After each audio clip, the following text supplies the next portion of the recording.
Moore's paradox. There's a kind of sentence that doesn't sound wrong at first. It rolls off the tongue like anything else. But the moment you actually try to believe it, really believe it, it breaks something inside your mind. That's the strange power of Moore's paradox. It goes like this: I went to the store today, but I don't believe I did. Or, it's raining, but I don't believe that it's raining. Nothing about the grammar is off. There's no contradiction in the structure. Each part of the sentence could be true. It's raining, that's possible. You don't believe it, that's also possible. But try saying both parts together and meaning them. It doesn't just sound off, it feels off. Your mind resists. That resistance, that silent breakdown in your belief system, is the paradox. Now, here's where it gets even more unusual. Moore's paradox doesn't depend on lying. It doesn't require self-deception. In fact, it often arises when someone is being completely honest. A person might say, "That exam was hard, but I don't believe I'll fail," even if everything they say afterward shows they do believe it. They just can't say it directly, because their mouth refuses to match what their brain is actually doing. The paradox opens a quiet gap between what we believe and what we say we believe. Moore's paradox is strange because it doesn't break the rules of logic on paper, but it breaks the internal mechanism that lets humans speak truthfully. You cannot sincerely make a Moorean statement and stand by it. Not because the sentence is false, but because it violates the way belief and speech are wired together in your consciousness. It's not just about words. This paradox reveals something bigger. There's a fragile bridge between what you believe and what you say. When that bridge collapses, your own voice starts to feel like someone else's. Your brain flinches, your thoughts hesitate. You become unsure, not just of what's true, but of how truth operates inside your mind. Let's break it down even further. When someone says, "I believe it's raining," they're expressing belief in sync with the statement. But if they say, "It's raining, but I don't believe it is," that belief pulls in the opposite direction. The first half says the world is one way. The second half says their mind refuses to see it that way. And in that tension, something logical and emotional snaps. It's not a contradiction by definition. It's a contradiction in spirit. You might be wondering if this is just about mental health. Can someone with memory loss say a Moorean sentence honestly? Maybe, but that's not what makes this paradox powerful. Its real power is that anyone, regardless of their state of mind, can try to say it, but not sincerely. You can say it as a joke, you can say it in a script, but try saying it and meaning it. That's where the paradox catches you. And what if someone actually did believe both halves, believed it was raining and also didn't believe it? That's the edge of something called epistemic dissonance. It's not just confusion. It's a deep disruption in how the brain connects knowledge, belief, and speech. Moore's paradox doesn't live in logic textbooks alone. It lives in real moments. Those silent psychological pauses where someone says, "I know I'm loved, but I don't believe I am." In those moments, the paradox becomes a mirror. You're looking at a truth and a disbelief layered over each other. You see them both, you feel them both. But they can't touch. They exist in separate lanes in the mind.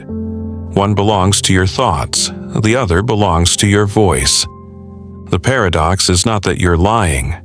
The paradox is that you're telling the truth. And still, it doesn't feel right. In everyday life, this shows up more than we like to admit. You walk into a room you've walked into 1,000 times, but you say, "It doesn't feel like I'm really here." You know you're present.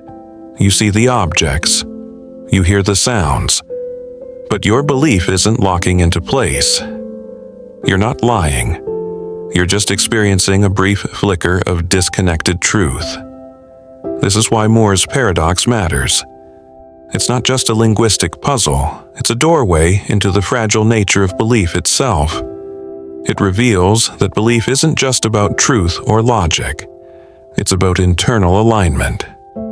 And sometimes, even when all the facts line up, that alignment still breaks.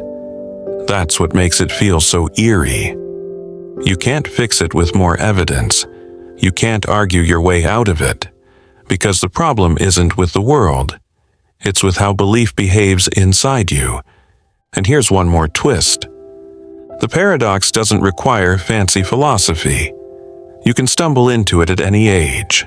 A child might say, "I know Santa isn't real, but I still believe in him." A teenager might say, "I know I studied enough, but I don't believe I'll pass." A parent might say, "I know I did everything I could, but I don't believe it was enough."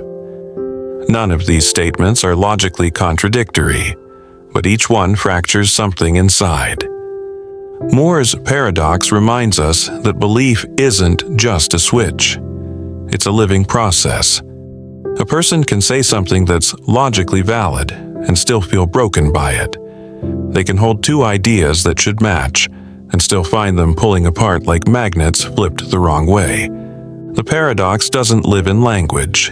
It lives in that pull, that friction, that invisible, unexplainable pause where your mouth and your mind refuse to stand in the same room. And the moment you notice it, you can't unsee it.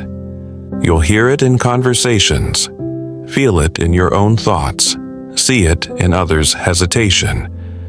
A person will tell you one thing, but their belief, genuine, real, instinctive, will stand a few steps behind their words.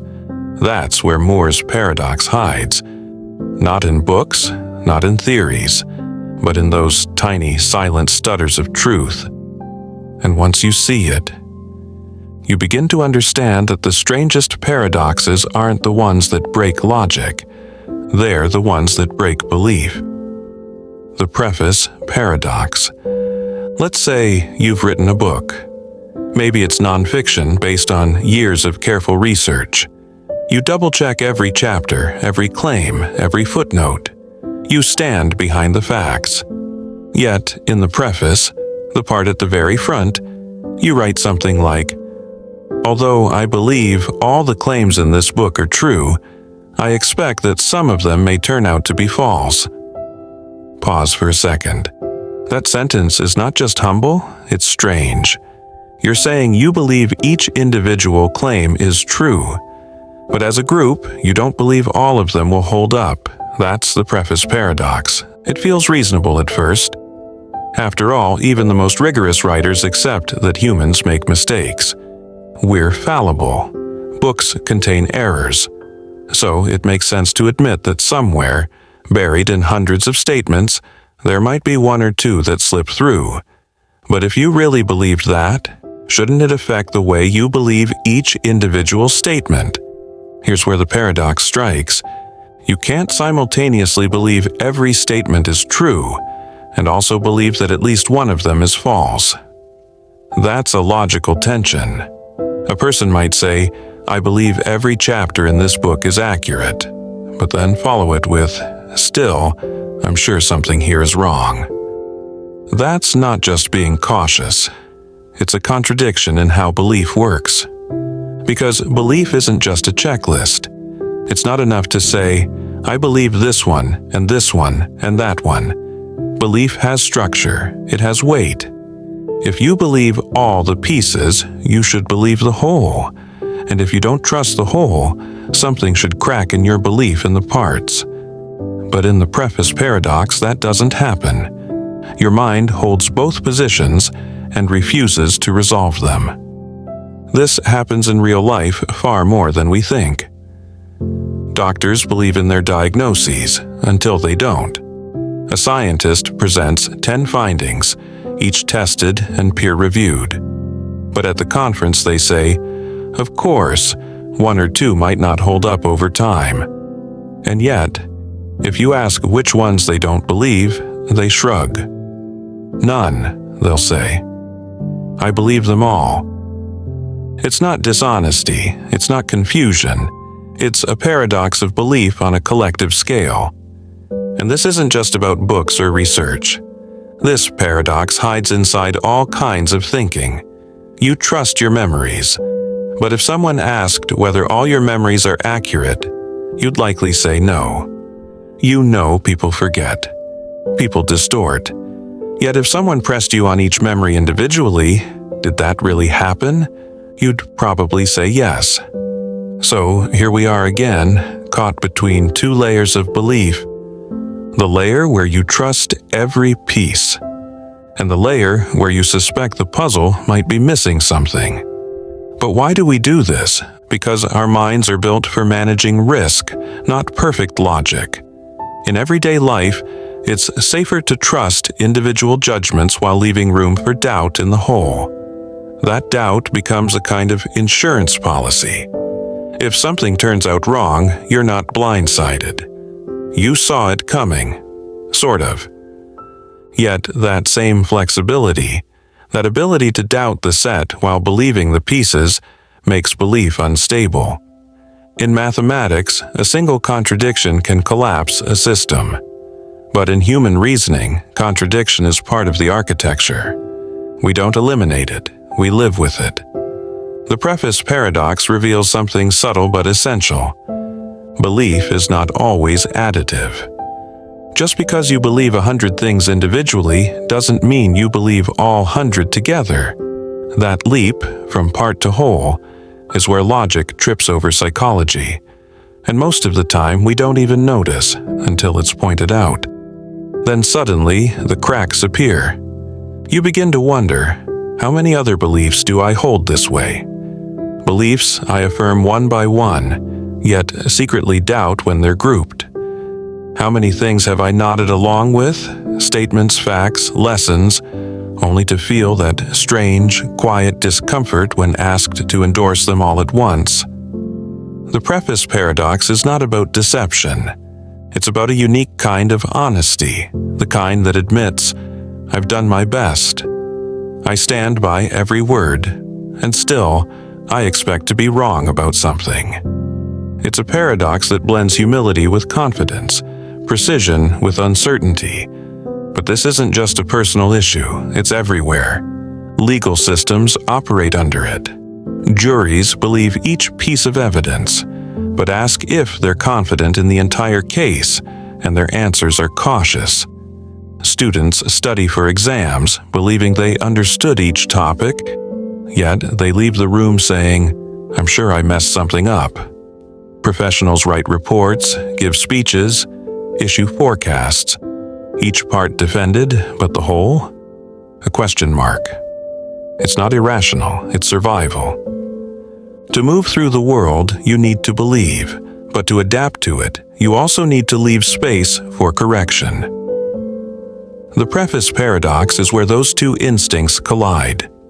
And yet, that collision isn't a flaw, it's a feature of being human. You don't abandon belief when it stretches this way. You stretch with it. You carry the contradiction. And whether you're a writer, a teacher, a scientist, or just someone trying to make sense of what you've seen, you keep going, statement by statement, knowing full well the sum might betray you. And still, you keep writing the preface. Thank you for still watching this video. Pause just for a second and subscribe to this channel. Now, let's continue. The lottery paradox. Let's start with something everyone understands. Losing the lottery. You buy a ticket, you check the numbers, you don't win. No surprise. You shrug, toss it aside, and go on with your day. That casual expectation that you're not going to win isn't just pessimism. It feels like common sense. After all, in a typical lottery, millions of people play, but only one number wins. That means every other ticket loses. So, if you pick any one ticket, yours, your friend's, the one sitting at the gas station counter, it's totally rational to believe that it will lose. Now, here comes the twist. If it's reasonable to believe that each individual ticket will lose, then shouldn't it also be reasonable to believe that all tickets will lose? That seems logical, but that's impossible, because you also know that one ticket must win. That's the rule. The paradox lands right there. You can rationally believe about each ticket that it's a loser, and yet you know that belief cannot be true for all of them together. This is the lottery paradox. It doesn't live in some abstract puzzle. It lives in your expectations, your judgments, and the daily ways you weigh probability against reality. And what it shows is this: even when all your individual beliefs are logical, their combination might not be. Think of it like this. If you're asked, will ticket 103 lose? You'd say yes, and you'd probably be right. Same with ticket 782 and ticket 6. Rational belief after rational belief. But string those beliefs together, and you've built something impossible. Because the whole group, every ticket, can't be losers. One of them has to win. That's the paradox. You trust the pieces, but the pieces build a contradiction. This isn't about gambling. It's about what it means to believe things based on likelihood. Because we don't live in certainty. Most of the time, we're just dealing with degrees of probability, and the lottery setup reflects real life. We make judgments based on what's almost certainly true, not what is true. That gap between high confidence and guaranteed truth is where the paradox hides. Here's another way to see it. You walk into a parking lot with 1,000 cars. One of them has a flat tire, you don't know which. You look at each one and think, that one probably doesn't have the flat. And you're right, probably. For each car, it's reasonable to think the tire is fine. But if you believe that about all 1,000 cars, then you've reached a conclusion you know is false. Because one has to be flat, your reasoning hasn't broken down. But your system of belief has twisted into something contradictory. That's what makes this paradox so subtle. It doesn't come from irrationality. It comes from following rational steps, one by one, until they build something you can't possibly stand behind. And here's where things get even more uncomfortable. The lottery paradox doesn't just live in games or parking lots. It lives in your assumptions about people, safety, politics, science, and systems. Think about a jury trial. A juror might say, I don't believe this witness is lying. They might say that about 10 witnesses, but still, they might also believe that someone is lying. That's the paradox. The belief in individuals conflicts with the expectation for the group. The same thing happens in health. You might hear, this medication has a 99.9% success rate. So you take it, assuming it'll work. Rational. But when you hear that same success rate for 500 people, you begin to assume someone will have a bad reaction. And now you're stuck. You believe it works for everyone, and yet you also believe it won't work for someone. The paradox turns belief into a balancing act, not between truth and falsehood, but between what feels right on the surface and what collapses when everything is added up. And this teaches us something subtle but essential. Rational belief isn't always safe to scale. What works one step at a time might crumble when you look at the big picture. You believe small things with confidence, but combine them and the entire framework gets shaky.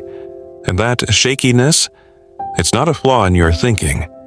It's the cost of working in a world full of uncertainty. You start to realize that belief isn't just about facts, it's about boundaries. How far can a belief stretch before it turns into contradiction? How many rational assumptions can you carry before one more makes the whole thing collapse? In the lottery paradox, you learn that logic has a weight limit. You can stack belief on belief, each one solid. But the moment you add the final brick, the tower tips. One of your assumptions doesn't hold. not because it was wrong when you made it, but because belief doesn't always play fair when it scales. This matters because we live by layers of belief. We believe individuals are honest, but assume someone's lying. We believe foods are safe, but know someone will get sick. We believe our plans will work, but expect delays. That contradiction isn't just part of life. It is life. The lottery paradox puts a mirror in front of the most reasonable version of yourself, and then shows that even your best judgments, taken together, can lead you into impossibility. And maybe that's the quiet lesson here. Truth isn't just in what you believe, it's in how much weight your beliefs can carry before they contradict each other. Epistemic closure. Paradox. There's a rule we all follow without realizing it. A quiet assumption built into how we think, judge, and draw conclusions. It goes like this. If you know something to be true, and you also know that this truth implies something else, then you must also know that second thing. It sounds obvious, clean, logical. If you know A, and you know that A leads to B, then you should also know B. That's epistemic closure, the idea that knowledge is closed under known implication. But what happens when that neat system gets shaken by real life?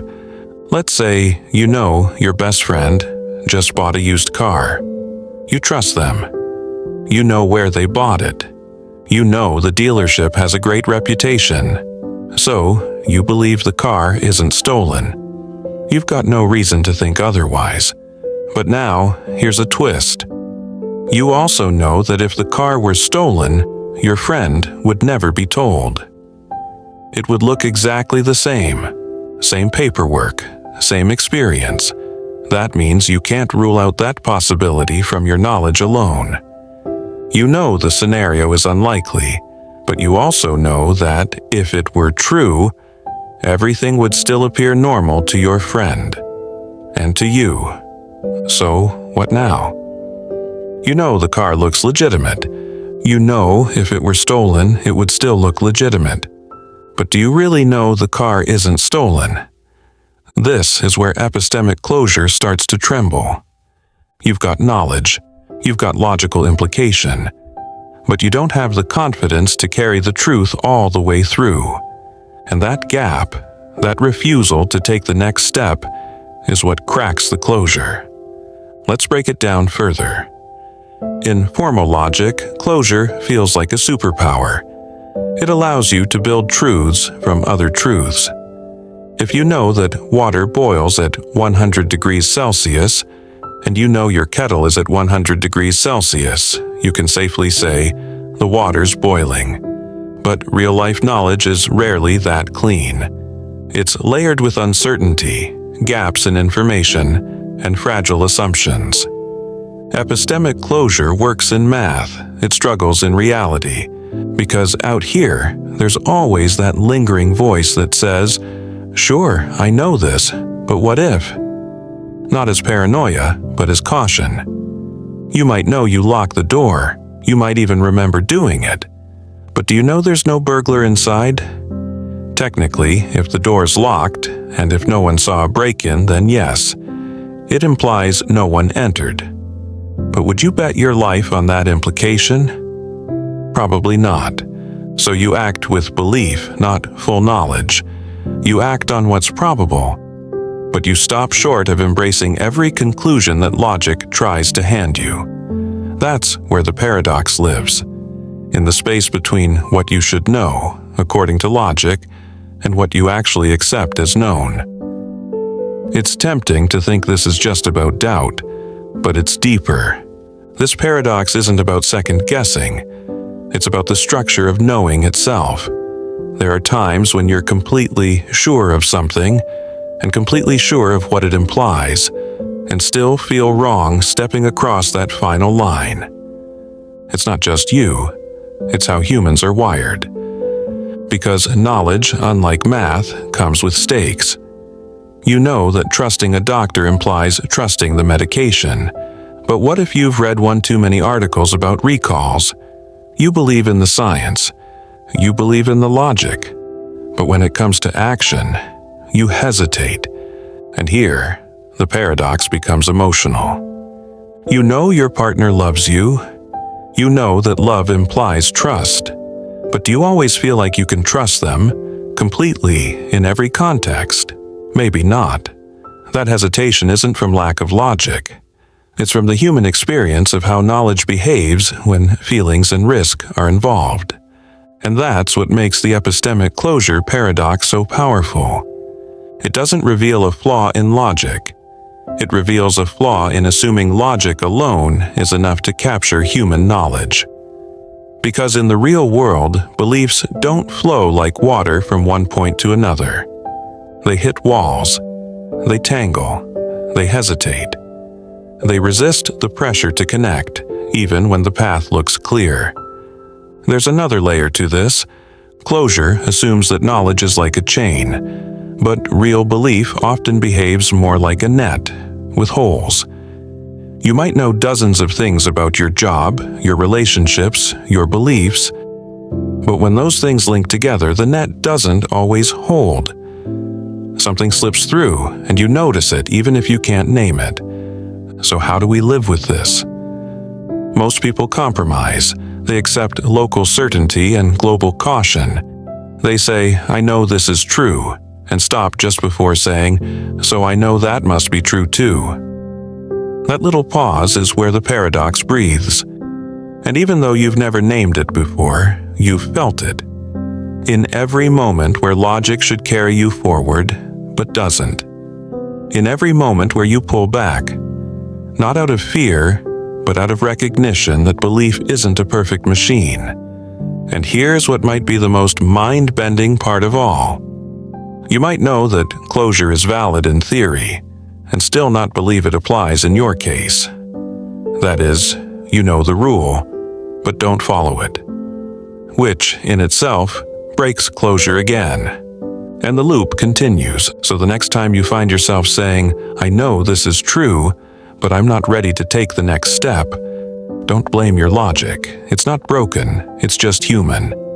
And in that gap, in that quiet decision to pause before connecting the dots, you'll find the epistemic closure paradox still waiting. Not to trap you, but to remind you that knowing is never as simple as it seems. The paradox of the unexpected exam. A teacher walks into a classroom and tells the students, there will be a surprise exam next week. It will happen on one of the weekdays, but you won't know which day it is until the morning it happens. Simple enough. The class listens. Some nod, some worry. But one student leans back in their chair and begins to think. Not about the exam, but about the logic behind it. That's where everything starts to unravel. Let's walk through that student's reasoning. They begin by eliminating Friday. If the exam hasn't happened by Thursday night, then it must be on Friday, they think. And if I can predict it the night before, then it won't be a surprise. So they scratch off Friday. Now Friday's out. So they look at Thursday. If it hasn't happened by Wednesday night, and I know it can't be Friday, then it must be Thursday, they reason. But again, if I can predict it in advance, it's not unexpected. Thursday gets eliminated too, and this pattern continues. By this logic, Wednesday becomes predictable too. Because if Monday and Tuesday go by without a test, and Thursday and Friday are already ruled out, then Wednesday is the only option. Which means it wouldn't be a surprise. Strike it out. One by one, the student eliminates every day. By Sunday night, they've convinced themselves there won't be a test at all. Then Monday morning comes, and the teacher hands out the test, and the student is shocked. That's the paradox. Not because they were tricked, but because every step of their reasoning made sense, and still led them to a conclusion that turned out to be completely wrong. This is the paradox of the unexpected exam. It's also called the surprise test paradox, and it pulls apart something deeper than just school anxiety. It challenges how we understand knowledge, prediction, and expectation. It asks, if you're told something unpredictable is coming but you try to predict it anyway, can logic help you? Or does it destroy the very surprise it's trying to analyze? Let's zoom in. The paradox hinges on two conflicting ideas. First, that the exam will be unexpected. Second, that it will definitely happen. And it's the attempt to reconcile these two that causes the mental spiral, because in trying to outsmart the surprise, the student strips away the very uncertainty the teacher promised. But here's the twist. By doing so, they become more vulnerable to the surprise than ever, because they now expect no test at all. And that's when the test lands, unexpectedly. So what's really happening here? The paradox isn't just in the logic, it's in the way expectation collapses under the weight of its own predictions. The student assumes that surprise is something that can't survive scrutiny, that if they can logically rule out every day, then the event can't happen. But the paradox turns that logic into a trap, because what they've overlooked is the nature of surprise itself. Surprise isn't just about what you can't know. It's about what you don't expect at the moment it happens. You could spend all week preparing, calculating, predicting, and still be surprised. Not because your logic failed, but because your own belief in that logic blindsided you. Here's another way to see it. You're told someone will call you next week, but they won't tell you when. You start thinking, well, they wouldn't call on Friday because I'd expect it by then. So you block off that day mentally. Then Thursday gets the same treatment. One by one, the days fall away, until you decide they probably won't call at all. But on Monday, your phone rings, and you freeze. That's the surprise. Not because the information changed, but because your own reasoning painted you into a corner. What this paradox really exposes is the fragility of logical deduction when it's applied to subjective experience, like surprise. In mathematics, logic is clear. 2 + 2 = 4. But in life, logic gets tangled in time, emotion, and belief. The student's reasoning was airtight on paper, but real life doesn't unfold on paper, it unfolds in time. And time has a way of making logic stumble, especially when you mix it with awareness. Because the moment you know something might happen, your mind starts trying to predict it. But the more it predicts, the more it manipulates the outcome, until the only real surprise left is that you were surprised at all. There's something deeper here too. This paradox mirrors moments in life where we think we've ruled out possibilities, only to be caught off guard. A job rejection you didn't expect, a breakup that came after a calm week, an accident on a day that felt unusually normal. In hindsight, it all makes sense, but in the moment, it defies your mental forecast. The unexpected exam paradox isn't about tests or schools. It's about the limits of control. It reminds us that the human desire to predict, to plan, to understand everything in advance comes with a price. The more tightly we try to grip the future, the more easily it slips through. And when it does, we're left not just with surprise, but with the echo of our own failed logic. The knowability paradox. Think about this simple claim. All truths are knowable. It sounds hopeful, comforting even. Like a promise that nothing is beyond the reach of understanding, that for every truth out there, someone could discover it one day. But buried inside that sentence is a quiet trap. Because if all truths are knowable, then what about the truths that no one ever actually knows? Do they stop being true? Or are they knowable only in theory, never in practice? And if no one ever comes to know them, what does knowable even mean?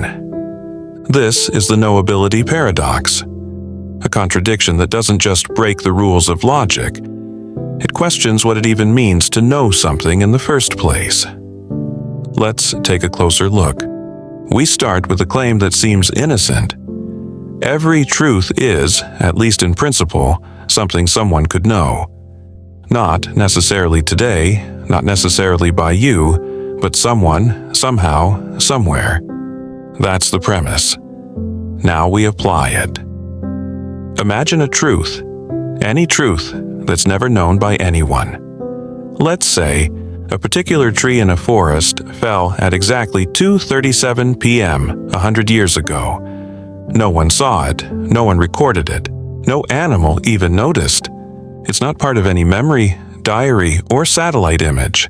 It happened, it was true, but no one will ever know it. Now, if we say all truths are knowable, we're forced to accept that this forgotten event is still knowable in principle. Maybe a future archaeologist finds the exact growth rings. Maybe a time-traveling machine gets invented.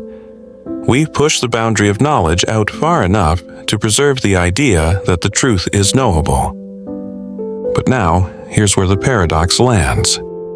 Suppose we say, there is a truth that no one will ever know.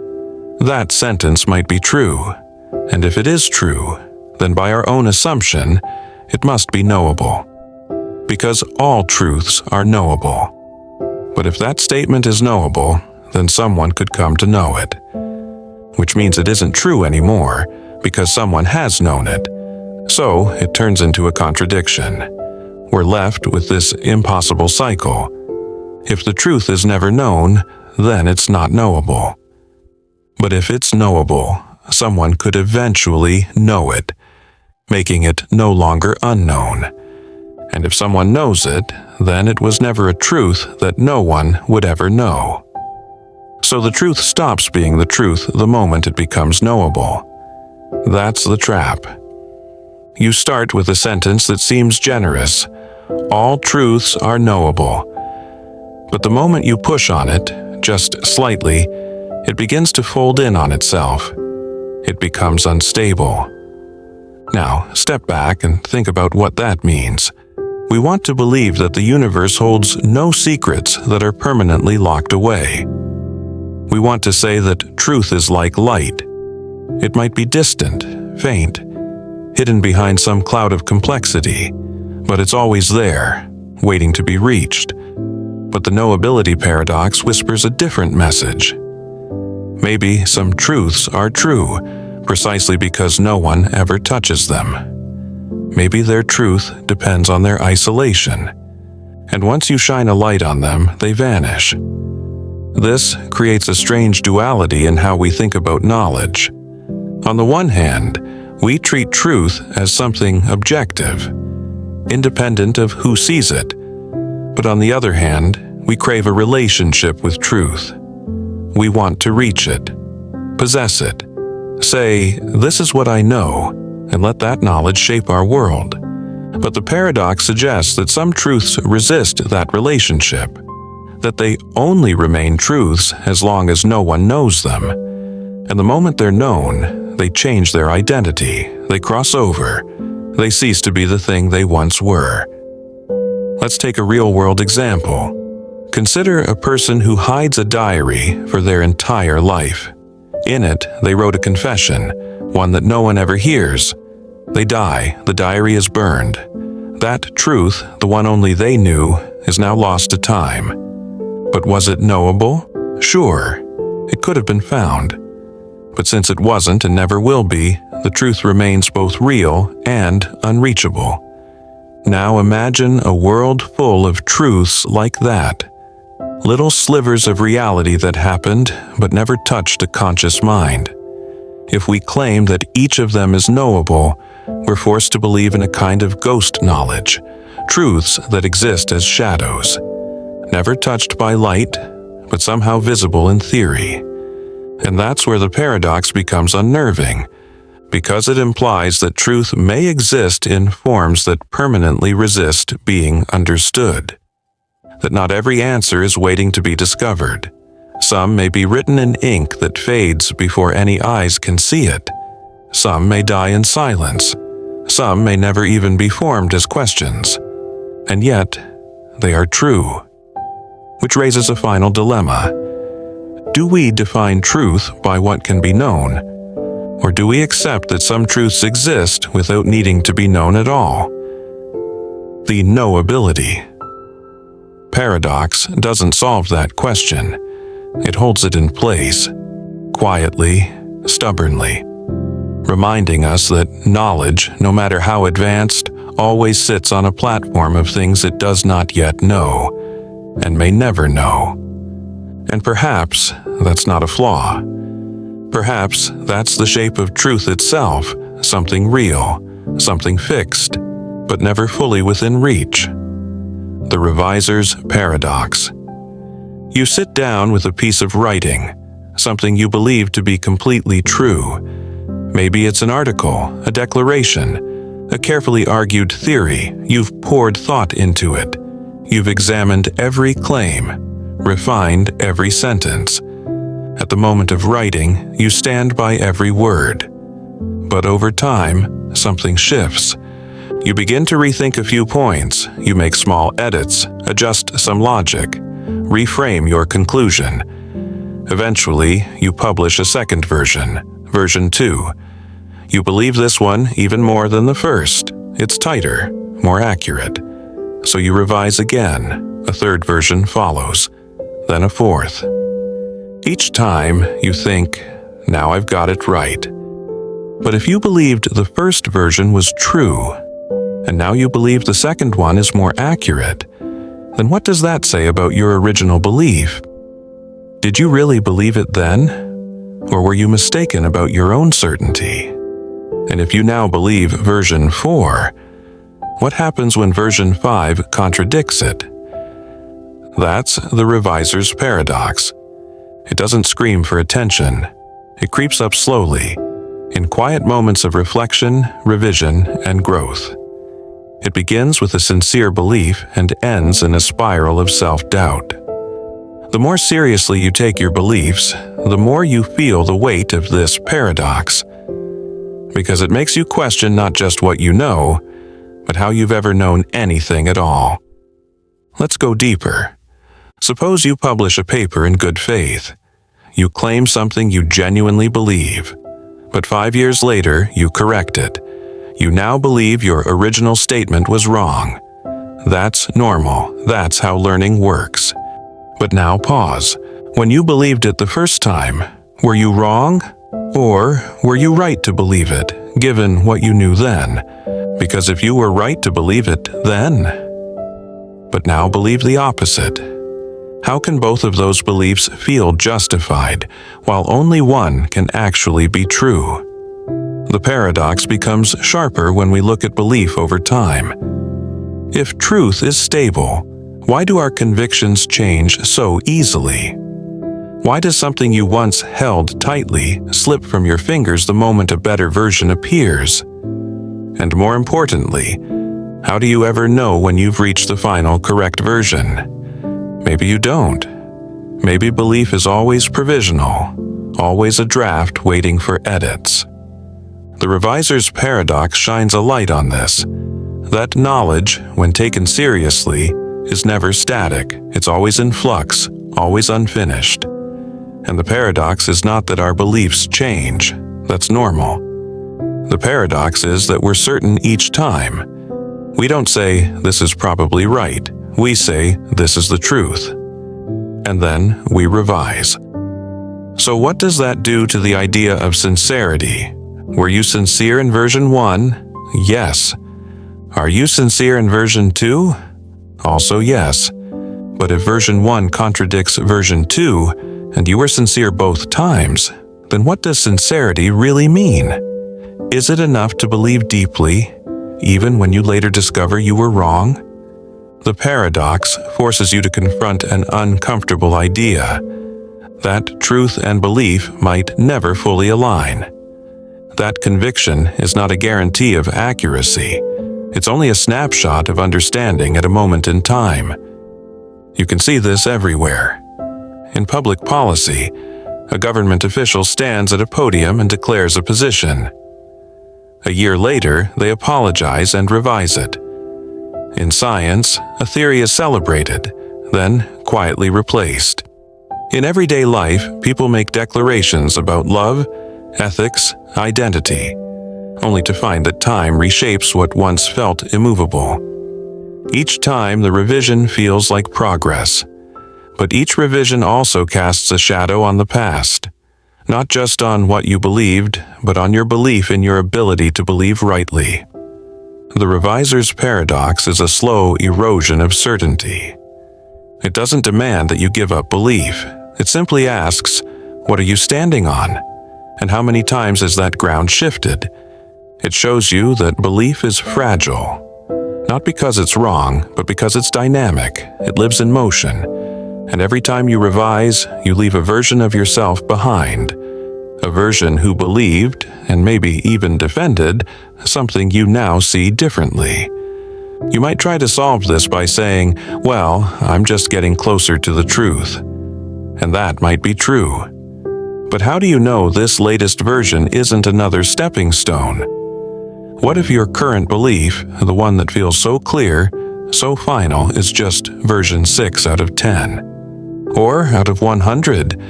And suddenly, you're caught in the paradox again. Believing with confidence in something you also suspect you might one day revise. This doesn't mean we should abandon belief. It doesn't mean we stop learning or thinking. But it does mean that every time you say, this is what I know, you're really saying, this is what I know for now. That humility doesn't weaken belief, it protects it from the illusion of permanence. The reviser's paradox isn't a failure of logic. It's a reminder that knowledge is a living process, that you are not a static mind holding final answers. You are a reviser, always correcting, always refining, always stepping forward into better clarity. Even if that means the truth will always be one revision ahead. Paradox of the Raven, Hempel's paradox. Let's begin with a statement that seems entirely harmless. All ravens are black. It feels like a basic observation, something confirmed over centuries. You've seen ravens, they're black. Ornithologists study them. They're black. You read books, watch documentaries, all black. So naturally, every new black raven you see seems to confirm the statement. Observation after observation adds weight to your belief. But now, here's where the trouble begins. The sentence, all ravens are black, is logically equivalent to all non-black things are not ravens. Think about that for a moment. It doesn't just say that ravens are black, it says that anything not black is automatically not a raven. So if you walk past a red apple, logically that apple confirms the statement, all non-black things are not ravens, which, remember, is logically identical to all ravens are black. So somehow, a red apple confirms that all ravens are black. And that is the paradox. It's called the paradox of the raven, or Hempel's paradox, and it challenges how evidence, confirmation, and logic interact. It's not just a puzzle about birds, it's a breakdown in our assumptions about how the world should validate our beliefs. Let's unpack this carefully. When you say all ravens are black, you're making a universal claim, one that applies to every raven everywhere. So, to confirm it, you need evidence that supports that generalization. Seeing a black raven, that makes sense. It fits the category. But logic doesn't work in categories. It works in structure. And in structure, all ravens are black means the same as there is no such thing as a raven that is not black, which in turn is equal to if a thing is not black, then it cannot be a raven. So when you see a non-black object, say a white sneaker or a green leaf or a pink balloon, and confirm it's not a raven, you are technically supporting the original claim. But that doesn't feel right. And the reason it doesn't feel right is because our minds separate relevance from structure. A red apple doesn't feel like it tells us anything about ravens. It's unrelated. So even though logic accepts it as confirmation, intuition rejects it. This is where the paradox digs in. You start to question, what does it really mean to confirm a belief? Does every piece of consistent data count equally, or does the context matter? Is a red apple truly on the same level as a black raven when it comes to evidence? The paradox answers with silence. It just holds both sides in place. On one hand, a red apple does not contradict the idea that all ravens are black. On the other hand, you still feel that such an observation is irrelevant. And this opens up a deeper problem. Not all confirmation feels meaningful. It's like trying to prove that all fish swim. You go to a pet store, see a swimming goldfish. That seems useful. But then you walk into a bookstore, see a hardcover novel, and think, well, this isn't a fish, and it isn't swimming. So that helps, right? Of course not. It's absurd, but structurally, that's what the logic implies. So, what the paradox of the raven truly reveals is that logic and usefulness are not always aligned. Our minds crave relevance. We want evidence to feel connected. We don't want mathematical equivalence. We want meaningful support. But logic doesn't care about meaning. It only cares about form. And this is where science, logic, and human understanding often pull in different directions. In a lab, you might collect hundreds of black raven sightings. That builds your case. But in theory, someone could sit in a room filled with non-black objects, confirm they're not ravens, and still claim to be adding evidence to your theory. Technically, they're right. Practically, useless. This isn't just a linguistic quirk. It cuts into how we construct knowledge. It forces us to ask, are all confirmations created equal? Or do some carry more weight, emotionally, cognitively, culturally? We already act like they do. In courtrooms, a single witness might confirm a detail. But if that witness is unrelated to the case, their testimony means little. In research, an outlier may support a theory on paper, but weaken it in perception. In everyday life, we trust pattern over logic, experience over abstract proof, and yet, the paradox remains. Because if we abandon the structural logic, we risk inconsistency. If we accept only relevant confirmations, then we're no longer treating all logically equivalent statements as equal. And that breaks the framework of deductive reasoning. So we're left in a loop. To be logically consistent, we must accept that a red apple supports the claim that all ravens are black. To be intuitively honest, we must admit that such a conclusion feels hollow. The paradox of the raven doesn't demand a solution. It simply shows the limits of trying to stretch logic into the shape of meaning. And maybe that's its greatest lesson. That truth doesn't always feel the way we expect. That some confirmations are real, but not relevant. And that even in a world where everything fits the rules, not everything will feel like it belongs. Goodman's new riddle of induction. There's a simple habit we rely on more than we realize. It's the quiet belief that the future will resemble the past, that the sun will rise tomorrow because it rose today, that water will boil at the same temperature, and that the rules we've observed so far will keep holding up. This is induction, the idea that patterns seen before can predict what comes next. But what if the very definition of those patterns is unstable? What if there's a hidden flaw in how we describe things, and that flaw infects the very logic we use to make predictions? This is the core of Goodman's new riddle of induction. It begins with a color. Not red, not green, but something stranger. Grue. Here's how it works. An object is grue if it is observed before a certain time and is green, or if it is observed after that time and is blue. So a leaf you see today is green and thus grue, but a leaf you see tomorrow, if it's blue, also counts as grue. This isn't a trick, it's just a new way of slicing up the world. Now, here's where it gets uncomfortable. Let's say you've observed hundreds of emeralds.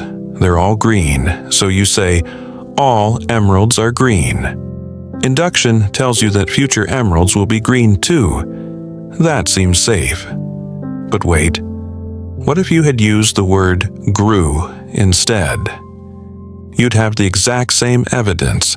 Every emerald you've seen is green, so it's also grew. But now, based on that same evidence, you'd expect future emeralds to be blue. Because according to grew, the rule flips after the set time.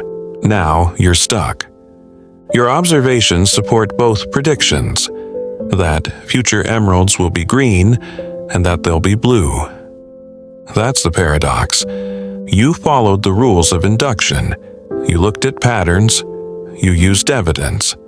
But now, two opposite conclusions seem equally justified.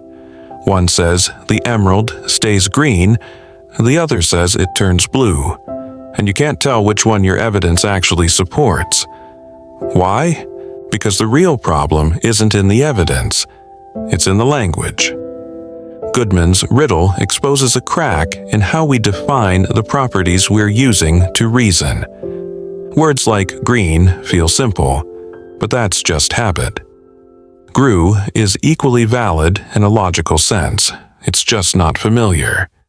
And that's the disturbing insight. Induction depends on how we frame our concepts. And framing isn't fixed. This rattles something deep. Because if you can define any property using shifting rules, like grew, then evidence alone can't anchor prediction. The past doesn't just shape the future. It only shapes the future based on how you describe the past. And if your descriptions are flexible, then so are your conclusions. Let's put it into a real-world scenario. Imagine a doctor reviewing hundreds of patient charts.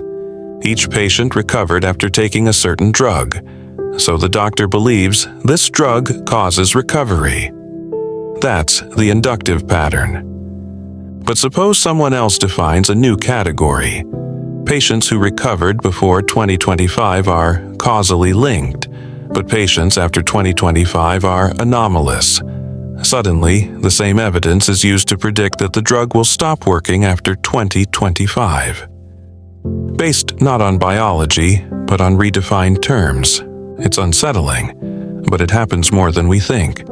In finance, people predict that markets will rise, based on past performance. But what if past performance was described using arbitrary timelines? If you reframe the data using different segments, different definitions, you can draw opposite conclusions. Both seem supported. Only one can be true. And yet, induction pushes forward. We still expect the stove to heat.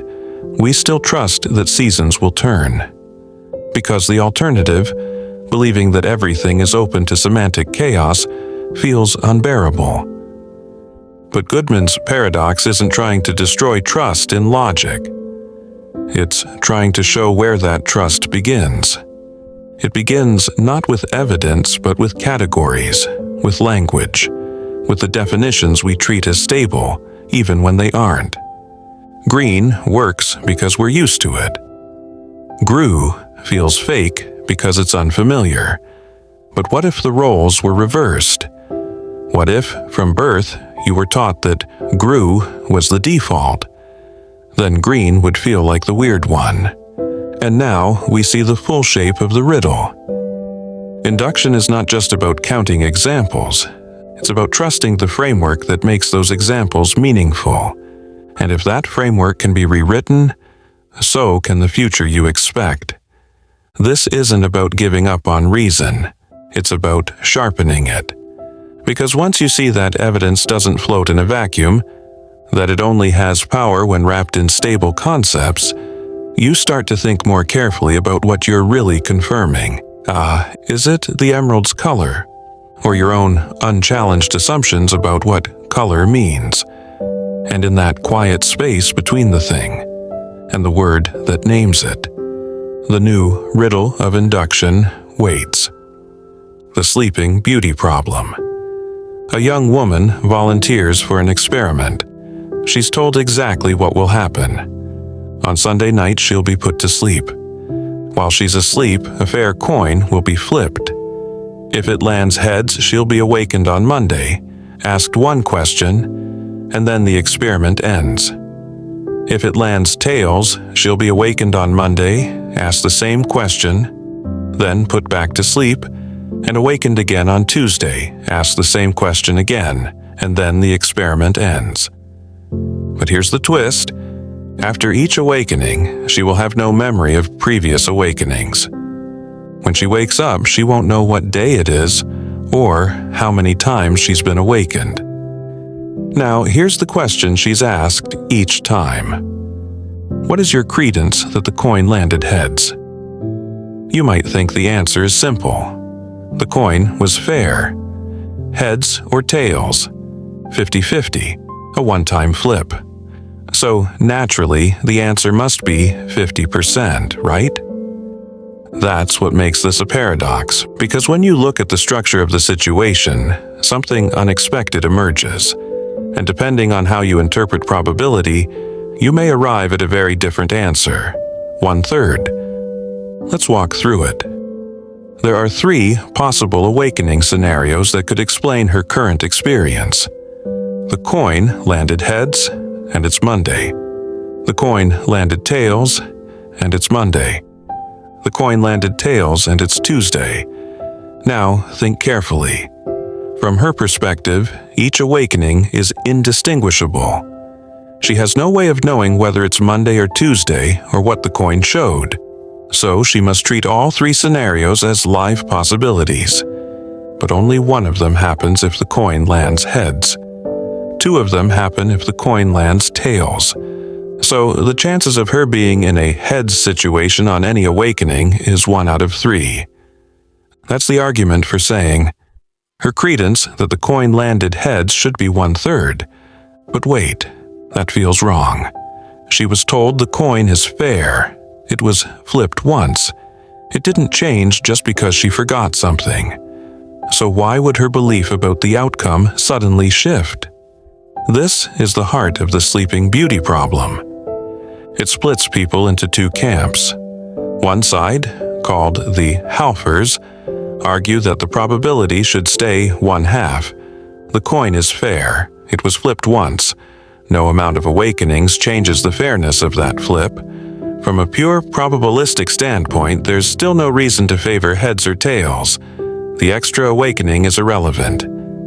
The other side, called the Thirders, say that because you could find yourself in 2 different situations under tails and only one under heads, your experience is more likely to occur if tails was the outcome. So when you wake up and don't know which day it is, you should assign a 1/3 chance to heads and 2/3 to tails. It's not just about math, it's about the meaning of probability itself. Is it about the objective chance of an event happening, or about how likely you are to find yourself in a given situation? And are those the same thing? The paradox forces us to face the distinction between objective chance and subjective belief. In real life, we deal with this all the time, without noticing. A medical test says you have a 1% chance of a rare condition. But if you tested positive, and 99% of positives are false, should your belief still be 1%? Or should you revise it based on your experience? The sleeping beauty problem captures this discomfort and distills it into a single awakening. It puts us in a room with no clocks, no calendar, no memory. Just a question. And it shows us how even the simplest odds can become blurry when information is incomplete. You might think this is just a puzzle for philosophers, but the stakes are real. In AI research, in quantum theory, in any system where agents operate under uncertainty and memory loss, this paradox echoes. It shapes how systems update their beliefs based on limited or recycled data. It matters for decision-making in dynamic environments, where not all states are equally observable, and knowledge itself is partial. And deeper still, it teaches us about the fragility of self-location in probability. When you ask, "What are the odds?" you're not just asking about the world. You're asking about your position in that world, your moment, your context, what you know and what you don't. The paradox exposes a crack in how we relate to uncertainty over time. It reminds us that knowledge isn't just about what happened. It's about what you're aware of when you're aware of it. So what's the answer? There is no consensus. Many brilliant thinkers defend 1/2. Others argue fiercely for 1/3. But maybe the real point is this. Even in a world governed by logic and fairness, your beliefs can still bend. Just because you forgot what day it is. Quine's paradox. There's a category of paradox that doesn't shout. It doesn't twist logic the way some others do. It doesn't involve time travel, dice rolls, or thought experiments in locked rooms. Instead, it sneaks in through the side door, quietly bending the rules of reference, belief, and language without ever breaking them outright. Quine's paradox is one of those. It starts with a sentence. An ordinary-looking sentence, until you try to follow what it's actually saying.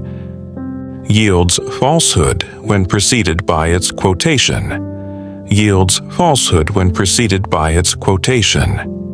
Read that again. Yields falsehood when preceded by its quotation. Yields falsehood when preceded by its quotation. Now you're not just looking at a sentence, you're watching a sentence refer to itself, not directly, but through its own name. And when it does that, it creates a loop so strange, so subtly tangled, that it slips past the usual defenses of your logical brain. Let's break it apart. First, take the phrase, yields falsehood when preceded by its quotation. It sounds like a label, a kind of meta-description. It's talking about a property that certain phrases might have, that if you quote them and then attach the phrase itself, the whole thing becomes false. Now, imagine quoting that phrase, putting yields falsehood when preceded by its quotation at the front, and then writing the phrase itself afterward. What you get is, yields falsehood when preceded by its quotation, yields falsehood when preceded by its quotation. And here's where it folds back on itself. You now have a sentence that talks about the truth value of itself, without using the word itself. It refers to its own structure by name rather than by pronoun. That's not the same as the liar paradox. This sentence is false, which crashes directly into self-reference. This is more subtle. It sidesteps the trapdoor and still ends up in a loop. Now the question, is this sentence true? If it is true, then it does yield falsehood when preceded by its quotation, which means this very sentence is false. But if it's false, then it does not yield falsehood when preceded by its quotation, which would mean the sentence is true. It collapses in the exact same way the liar paradox does, but it gets there using a completely different method. That's what makes Quine's paradox so slippery. It doesn't announce itself as self-referential. It doesn't look like a loop. But by referring to its own quoted name, it walks in a circle, while pretending to walk in a straight line. This raises a deeper problem. How do you handle reference in a logical system where names can refer to the very statements they belong to? How do you assign truth value to a sentence that describes the effect of quoting itself? Traditional logic systems struggle with this, not because the syntax is wrong, but because the semantics are self-replicating. It's like putting a mirror in front of a mirror, but instead of seeing infinite reflections, you see one image that breaks itself apart the moment you try to explain it. And unlike the liar paradox, Quine's version doesn't rely on direct contradiction. It uses a linguistic trick. a shift in how quotation and reference work. It doesn't scream, "I'm lying." It simply behaves in a way that makes the system it lives in unstable. This is not just a puzzle for logicians. It points to something fundamental about how language operates. Every time we name something, we assume that name stands apart from the thing it names. But Quine's sentence reminds us that sometimes naming becomes part of the thing itself. That the act of describing can change the thing being described, especially when the description folds back into the structure of the sentence. You might ask, what does this mean in real life? Think of legal documents that define terms using other terms already defined within the same document. Think of code, computer programs, where variables refer to functions that modify the very variables themselves. Think of social contracts or belief systems where the rules explain how to rewrite the rules. In all of these, a kind of Quinian structure appears, a loop built from naming and redefining. But the paradox gets even more unsettling when you realize this. It doesn't actually violate any formal rule of logic. It follows them perfectly and still creates chaos. It's like building a house with bricks that obey every building code, only to find out the house rotates upside down when you open the front door. That's what Quine's paradox teaches us. That truth, reference, and naming are not separate layers of logic, they're intertwined. And when you twist one, the others ripple. It also hints at something bigger, that our systems of thought, our ways of encoding reality into language, carry within them the seeds of contradiction. Not because we made a mistake, but because the system allows it, even invites it. So the next time you write something, name something, or quote something, pause and consider what that name is doing, whether it's pointing outward or quietly folding back on the sentence itself. Because in that folding, you might not find an answer, but you'll find the beginning of the next paradox. Scopal ambiguity in belief contexts. Language doesn't always tell you what it means.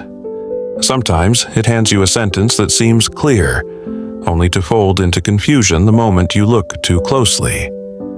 Not because the words are wrong, but because the structure hides two meanings inside a single shape. This is scopal ambiguity. And when it slips into the world of belief, when someone thinks or knows or assumes something, it turns ordinary statements into logical traps. Let's begin with a simple sentence. Sarah believes that someone broke the window. At first glance, it looks straightforward. Sarah believes there was a break-in, but that's just one reading. The sentence actually allows two interpretations, two scopes of the belief. In one reading, Sarah believes that some particular person broke the window. She might not know who, but she's sure it was someone. This is the wide scope reading. The belief applies to the entire statement. In the other reading, she believes the statement, someone broke the window, without committing to any specific person. Maybe she believes someone did it, but not necessarily anyone real or identifiable. This is the narrow scope reading. The belief only applies to the internal sentence inside Sarah's mind. This may sound like nitpicking, academic even, but the consequences are deep. Because once you recognize this ambiguity, you realize how fragile communication is, especially when it comes to belief, perception, and truth. Let's turn it up a notch. Imagine the sentence, John believes that a unicorn is in the garden. If you take the wide scope reading, you might think John has a belief about a specific unicorn. That is, there exists a unicorn, and John believes it's in the garden. But if you take the narrow scope reading, John doesn't believe in unicorns as real entities. He just believes the idea that a unicorn is in the garden. There doesn't have to be an actual unicorn at all. Both versions use the exact same words. but one implies existence, the other does not. This is the root of scopal ambiguity in belief contexts, and it leads to situations where two people seem to agree, but are actually standing on opposite cliffs, separated by a canyon of misinterpretation. Let's try another example. Emma believes that the president of the chess club cheated.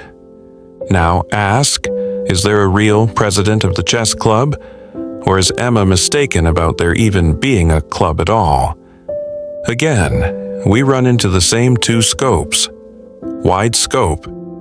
Emma believes something about a real person who truly holds that title. Narrow scope.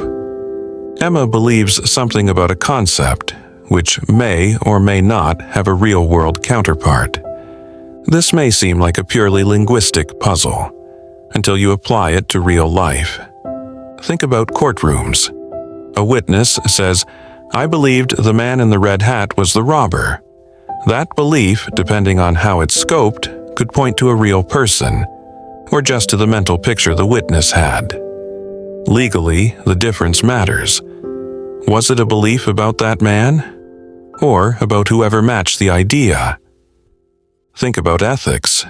Suppose someone says, "I believe this action is wrong."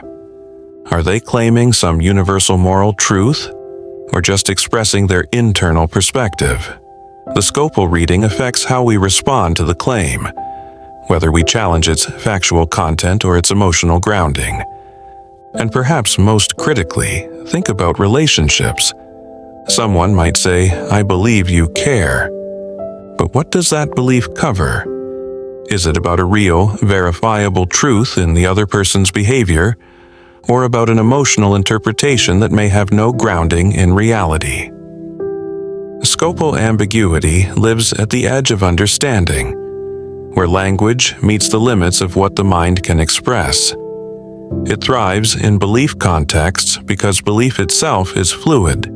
It doesn't behave like fact. It doesn't sit in place like numbers or measurements. It stretches, shifts, accommodates layers. And when those layers are folded into a sentence, the surface may look smooth, but the depths are anything but. This matters more than ever in the digital age. When people argue online, many conflicts arise from scopal ambiguity. One person says, "You believe X." But do they mean that you believe a specific, provable thing, or that you hold a general view internally shaped by context? Even artificial intelligence systems struggle with this. When they process language, distinguishing between the scope of beliefs becomes a challenge. They don't always know whether a belief implies real-world existence or just mental structure. And so the paradox persists. We use words to describe what people believe.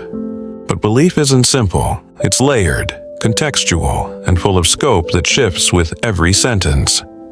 Scopal ambiguity reminds us that meaning isn't just in what we say, it's in how far our words reach. Do they point outward, to the world, or inward, to the mind that speaks them? That's the puzzle.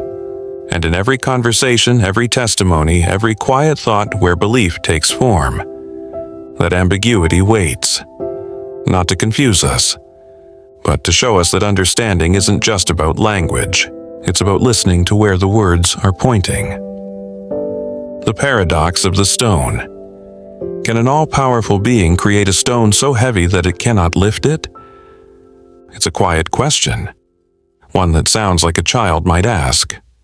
No complexity, no technical terms, just a sentence made of common words. And yet, behind its simplicity lies a puzzle that's lasted for centuries. A paradox that pushes against the very edges of logic, language, and power. This is the paradox of the stone. Let's take the question seriously for a moment. Suppose there exists a being with unlimited power, able to do anything, truly anything. Lift mountains, reshape time, rewrite the laws of physics. Now ask, could this being create a stone so massive, so dense, that even it couldn't lift it? If the answer is yes, then there's something the being cannot do. It can't lift the stone. If the answer is no, then there's something it cannot do. It can't create such a stone. Either way, there's a limitation. And if there's a limitation, then the being is not all-powerful. That's the paradox. It doesn't matter whether you believe in such a being. The question isn't about theology or mythology. It's about the concept of power, what it means to be unlimited, and whether the very idea of being able to do anything is logically coherent. Because if power includes the ability to limit oneself, then unlimited power must contain the possibility of self-destruction. But if power excludes self-limitation, then it's not truly unlimited. It becomes a defined set, with boundaries.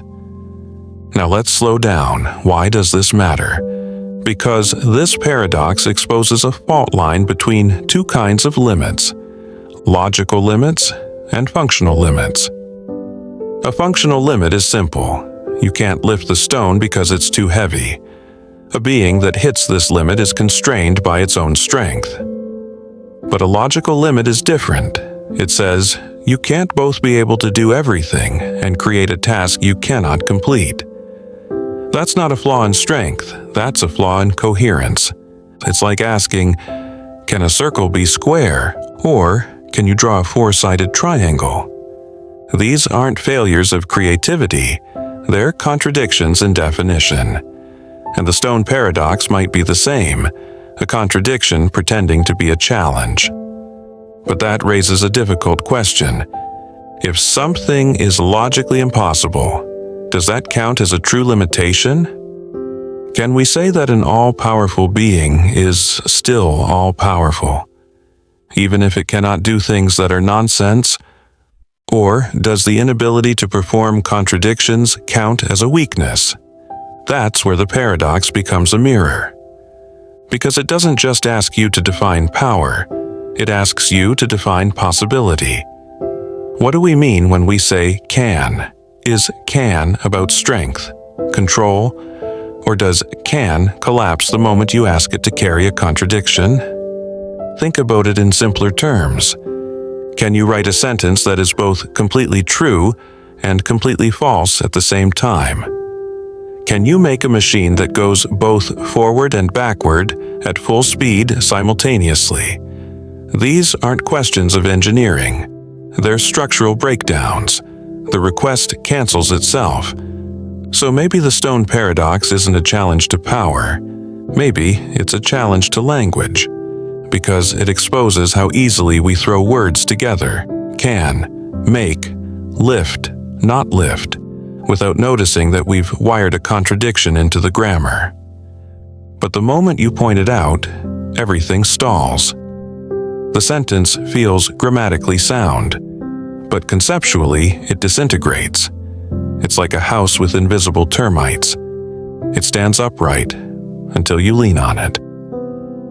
And yet, people keep asking the question, because beneath the surface it forces a deeper reflection. Are there limits built into existence itself? Limits that no amount of strength or control can overcome, not because they're too difficult, but because they're meaningless. This matters outside of thought experiments. In ethics, we ask, can a person be totally free and still be bound by moral obligation? In science, we ask, can a theory explain everything, including its own origin? In law, we ask, can a government be all-powerful and still restrain itself? The paradox of the stone hides inside all these questions. It's the tension between agency and coherence, between doing whatever you want and doing what's even possible. And maybe that's the point. The paradox isn't meant to defeat the idea of omnipotence. It's meant to expose that words like omnipotence, infinite, and limitless are more fragile than they appear. That saying everything doesn't mean anything, unless you've thought about what thing includes and what it doesn't. So maybe the better question isn't, can an all-powerful being create a stone it can't lift? Maybe the better question is, what are we really asking when we ask for the impossible? Because sometimes the trap isn't in the answer. It's in the way the question is built. The paradox of analysis. To analyze something is to explain it, to take a concept and break it down into parts that feel more familiar, more precise. We do it all the time. We define words, we clarify thoughts, we reduce complex ideas into simpler components. Analysis is how understanding grows. But what happens when analysis becomes too successful? What if the explanation ends up saying exactly what you already knew? Or, worse, says something so unfamiliar that it no longer feels like an explanation at all. This is the paradox of analysis. Let's start with an example. Take the concept of a bachelor. Now analyze it. You might say, a bachelor is an unmarried adult man. That seems correct. It captures the meaning in clear, simple terms. But here's the problem. If that definition is correct, then it's just a restatement of what we already knew. It doesn't add anything new, it's trivial. But if it adds something new, if it teaches us something we didn't already know, then it must not have captured the meaning exactly. In other words, a correct analysis is uninformative. An informative analysis is incorrect. That's the paradox. It creates a strange tension in every attempt to explain what something means. If you succeed in capturing the meaning precisely, then your analysis feels redundant. If you say more than the original concept, then your analysis stretches too far and risks being wrong. So analysis lives in a no-man's land between repetition and distortion. Let's go deeper. Suppose someone asks, what is knowledge? You might answer, knowledge is justified true belief. That's a famous analysis. At first glance, it seems to clarify. It takes a broad idea, knowing something, and breaks it into three parts. The claim must be true. You must believe it, and you must have a justification for that belief. But immediately, counterexamples creep in. What if someone has a justified true belief by luck? What if the justification turns out to be flawed, even though the belief is true? And now the analysis begins to collapse. It was informative, but not quite accurate. So you're left with two bad options. Stick with the definition and risk being wrong. Or revise it until it says nothing you didn't already intuitively understand. The paradox shows its teeth here. It tells us that precise meaning is almost untouchable. Try to grasp it too tightly, and it either slips through your fingers or turns to dust. You see this in every field. In mathematics, definitions are rigorously built to avoid ambiguity, but when taught to beginners, they often feel like circular rewordings. In philosophy, attempts to define concepts like justice, truth, or freedom often end up feeling either too obvious or too far removed from what anyone meant in the first place. In law, legal definitions stretch across pages, yet are always vulnerable to being interpreted as too broad or too narrow. This paradox doesn't say that analysis is impossible. It says that perfect analysis, one that is both completely accurate and enlightening, is nearly unreachable. So what's the way out? Some argue that analysis works best when it illuminates relationships, not definitions. Instead of trying to say what something is, we explain how it behaves, how it fits into larger structures. We map the terrain, rather than pin a single label. Others take a different approach, saying that analysis isn't about truth or falsehood at all, but about approximation. Each definition brings us a little closer to clarity, without ever claiming to have landed on the final form. But the paradox remains, because at its core it's about expectation. When someone asks for a definition, they expect to learn something. But if the definition works too well, it teaches nothing new.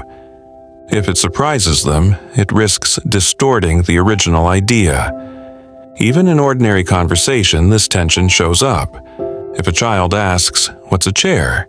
and you answer, "It's a piece of furniture designed for sitting," they might understand. But that explanation adds nothing to someone who already knows what a chair is. Try to say more. It's a tool that stabilizes the human posture at 90 degrees relative to gravity, and you've overshot the mark. Too close, and you say nothing. Too far, and you say something else entirely.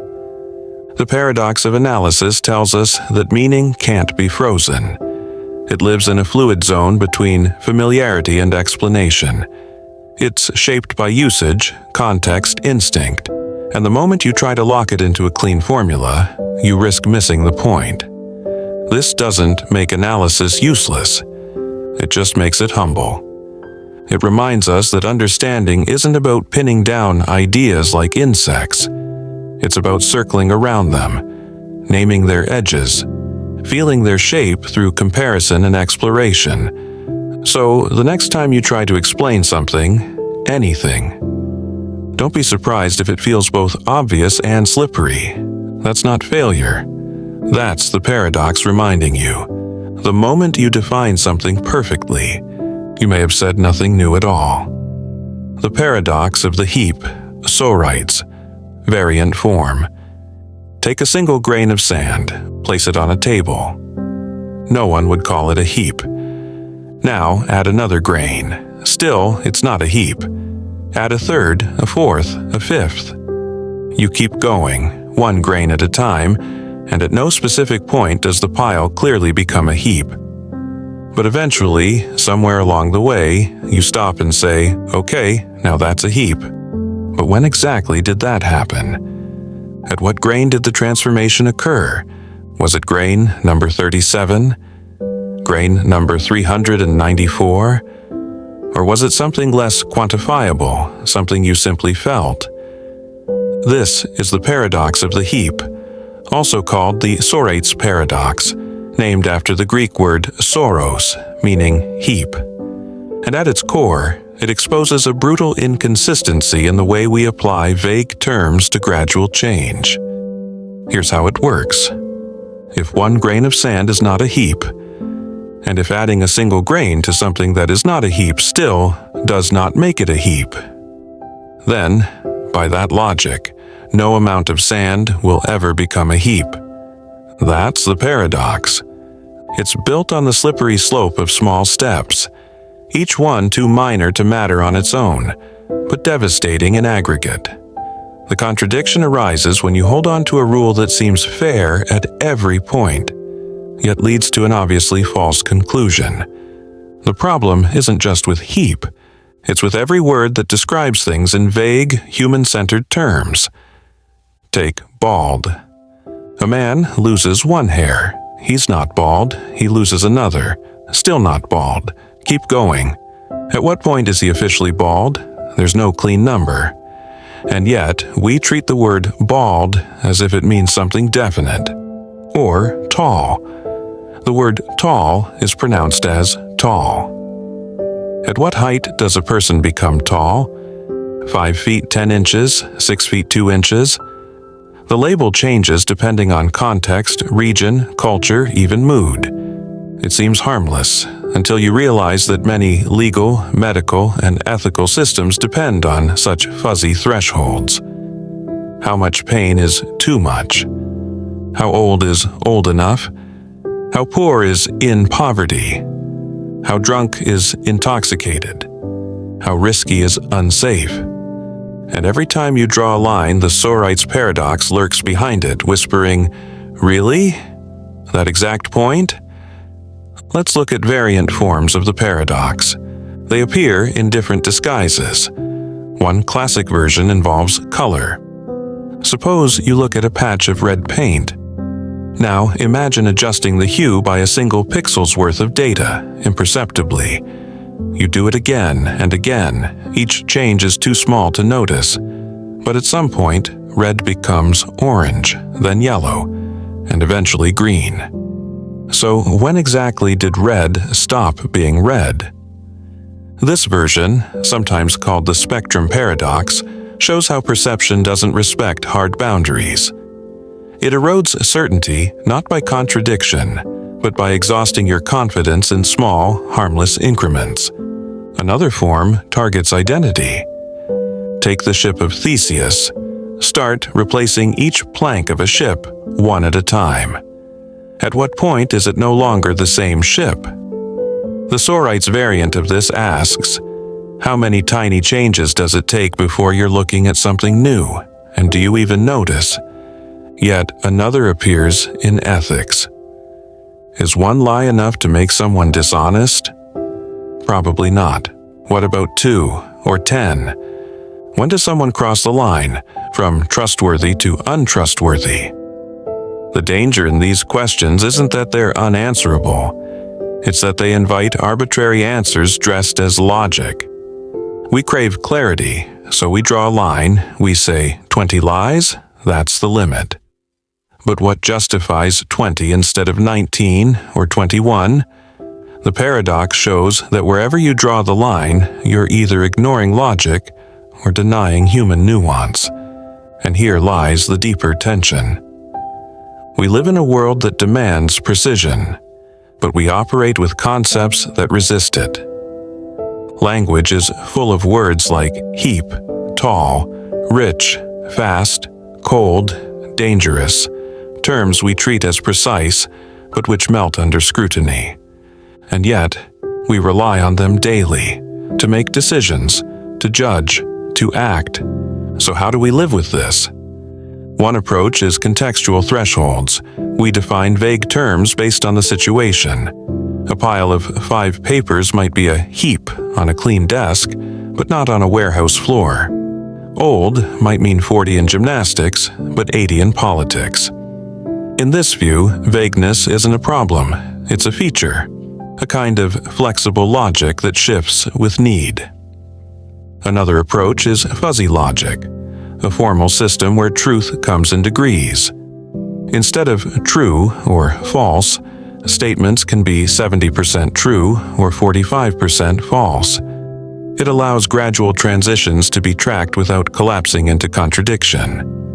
But it also strips away the sharp edges we often rely on for clarity. And finally, some argue that vague terms should be replaced entirely with more precise measures. No more heap, just 47 grains of sand. No more tall, just 6'2". But that move risks losing what language was meant to do in the first place: communicate human experience. The Sorite's paradox isn't here to ruin definitions. It's here to remind you that words are tools, not truths. That meaning is often shaded in grays, not drawn in ink. And that logic, even when sound, can lead you straight into confusion when reality doesn't cooperate. So, the next time you find yourself searching for the line, asking where something begins or ends or becomes enough, remember the heap. And remember that sometimes the boundaries we cling to are built one grain at a time, with no moment where the shift becomes clear. Frege's puzzle identity statements. There are 2 names: Clark Kent and Superman. Now imagine hearing these 2 sentences. Clark Kent is Clark Kent. Clark Kent is Superman. The first feels trivial, almost empty. Of course, Clark Kent is Clark Kent. It's just repeating a name. The second feels informative, even surprising. It connects 2 identities you didn't previously link. It teaches you something, but logically, they should be the same. Both statements express identity. Both say that one thing is another, and yet, your mind treats them differently. That's the puzzle. Frege's puzzle. It asks, how can identity statements be both true and informative when they seem to say the same thing as other statements that feel entirely uninformative? Let's take it slowly. The statement A equals A is a logical necessity. It's a tautology. It tells you nothing new. Every object is identical with itself. That's built into the definition of identity. But now, look at A equals B, where both terms refer to the same object, just under different names. It's still logically equivalent to A equals A, but it doesn't feel equivalent. Clark Kent is obvious. Clark Kent is Superman might be news to someone. So what's happening here? Frege noticed this in the 19th century while analyzing language and meaning. He asked, why does A equals B carry more cognitive value than A equals A, even if they refer to the same thing? And here's where his insight lands. He proposed that every expression has two layers: reference, the object it points to, and sense, the way it presents that object. Both Clark Kent and Superman refer to the same person, but they do so through different senses. Clark Kent conjures a quiet reporter. Superman conjures a caped hero. When someone learns that the two are the same, they're not learning something about the object. They're learning something about the relationship between two ways of viewing it. Frege's puzzle cracks open the fragile link between meaning and reference. It shows that identity isn't always about what something is, but how it's described. Let's look beyond superheroes. Think of astronomy. For centuries, people observed the morning star and the evening star. Two bright lights in the sky. Different names. Different times of day. Then came the realization they were the same object, the planet Venus. So now you have morning star. That's obvious. Morning star equals evening star. That's informative. Even though both names refer to Venus. The identity statement, while logically tautological, becomes cognitively meaningful. This matters more than it seems. It affects how we handle information in language, thought, and communication. Imagine someone says, the author of Hamlet is William Shakespeare. To someone unaware of literary history, that statement reveals something. But William Shakespeare is William Shakespeare? That says nothing new. The puzzle deepens when we think about belief. Take this sentence. Lois Lane believes that Superman can fly. That makes sense, but what about Lois Lane believes that Clark Kent can fly? Here's the paradox. Logically, Superman is Clark Kent, so both statements should be interchangeable, but they're not. Because Lois doesn't know they're the same. She believes one identity, but not the other. Which means, even though the object is the same, the belief isn't. This cracks open the difference between how logic treats identity and how minds treat it.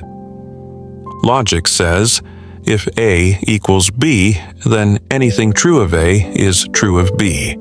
But human reasoning doesn't work that way. We believe things about one name that we don't believe about the other, even if they point to the same thing. This raises uncomfortable questions.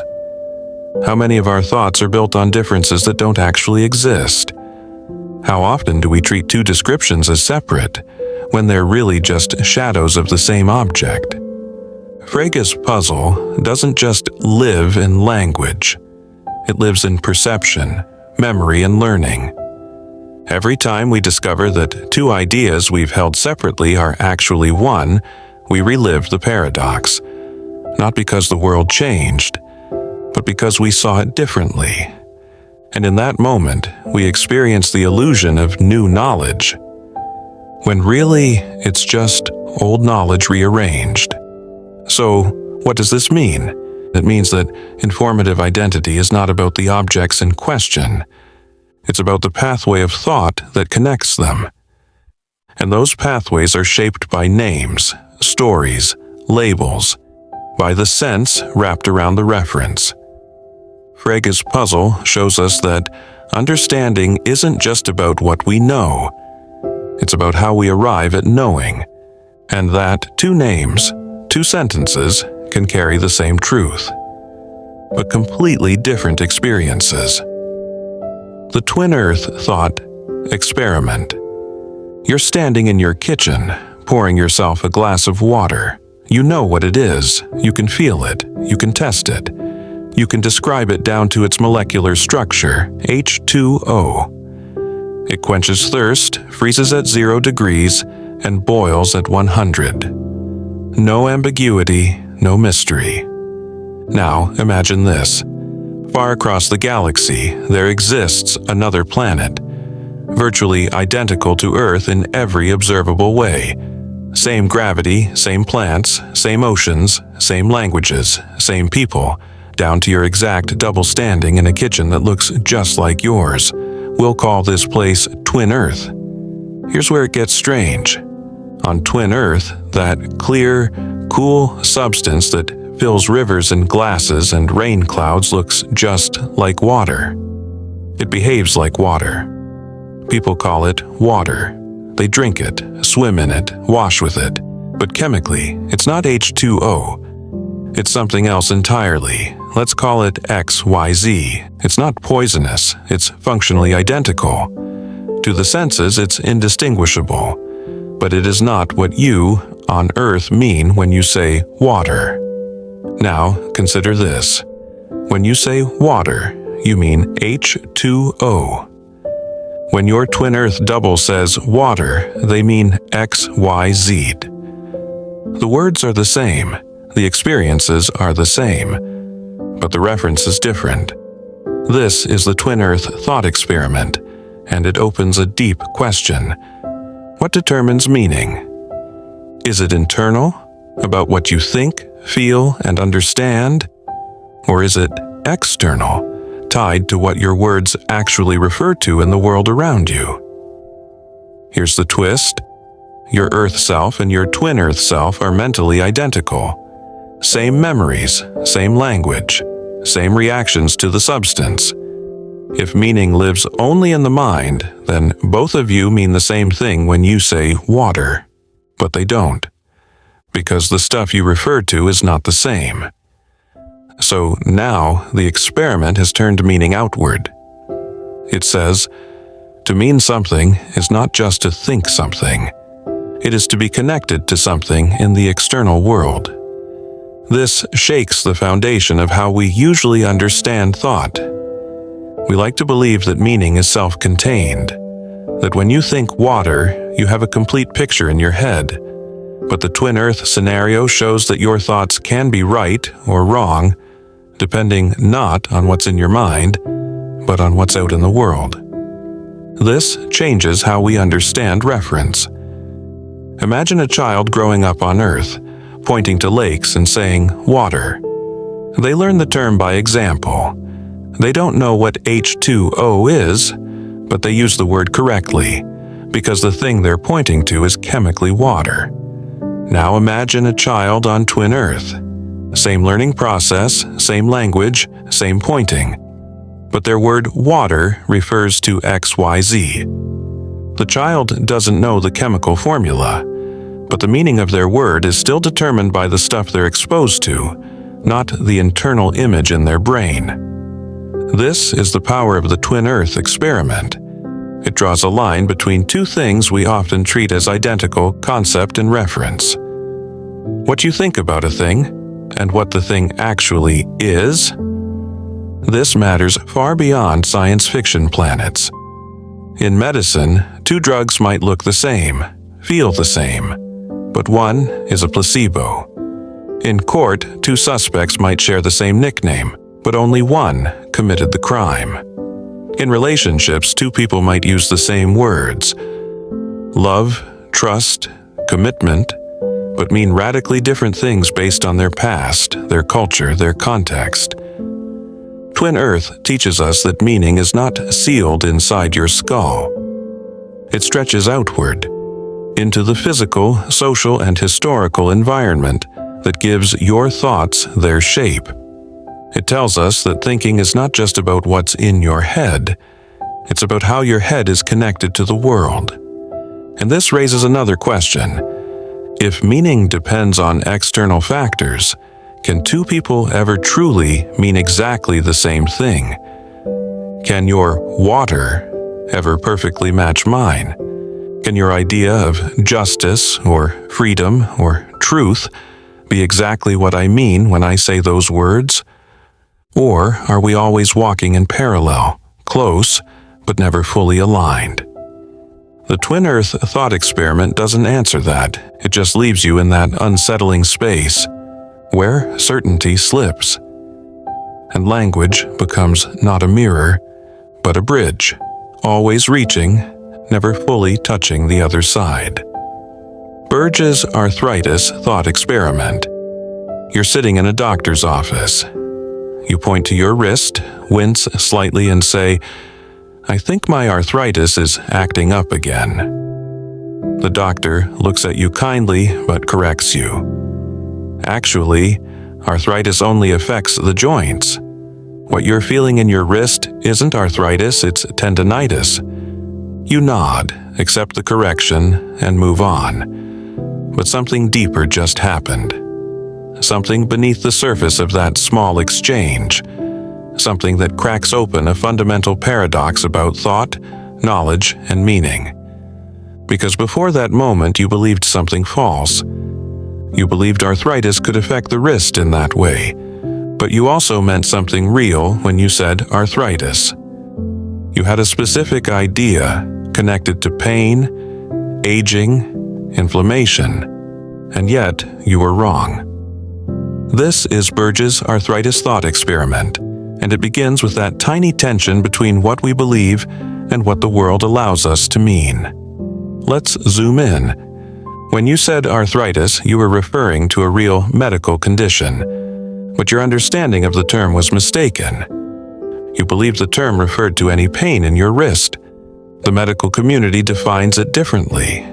So now the question becomes, when you thought, "I have arthritis in my wrist," what were you actually thinking about? Was it the idea in your head, your private, flawed concept? Or was it the real condition, arthritis, as defined by doctors, texts, and institutions? And here's the paradox. Even though you misunderstood the term, you were still using it to refer to something real, something you don't fully understand. So, the meaning of your thought didn't come entirely from inside you. It came partly from outside, from the linguistic and social world you live in. This is the heart of Burge's argument. He shows that meaning is not just a mental state. It's not something you fully control. It's socially distributed. Even when you're wrong, even when your concept is flawed, your words and thoughts are anchored to a world of shared definitions that you may not fully grasp. This challenges a powerful assumption, that we are the sole authors of what we mean when we speak or think. Burge's experiment says no, you're a participant in a larger system. Your language, your thoughts, your concepts, they live within a network of public meanings, expert communities, historical usage, and shared corrections. And that leads to a strange, unsettling conclusion. You can have thoughts that you yourself do not fully understand. You can believe you're referring to one thing, while actually referring to something else. You can mean more than you know. This isn't just about arthritis, it's everywhere. You talk about inflation without understanding economics. You mention DNA without knowing molecular biology. You reference climate change without being a climate scientist.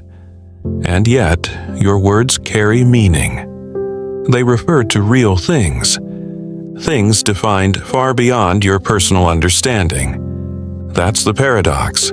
You're responsible for thoughts that are not entirely yours. And the implications run deep.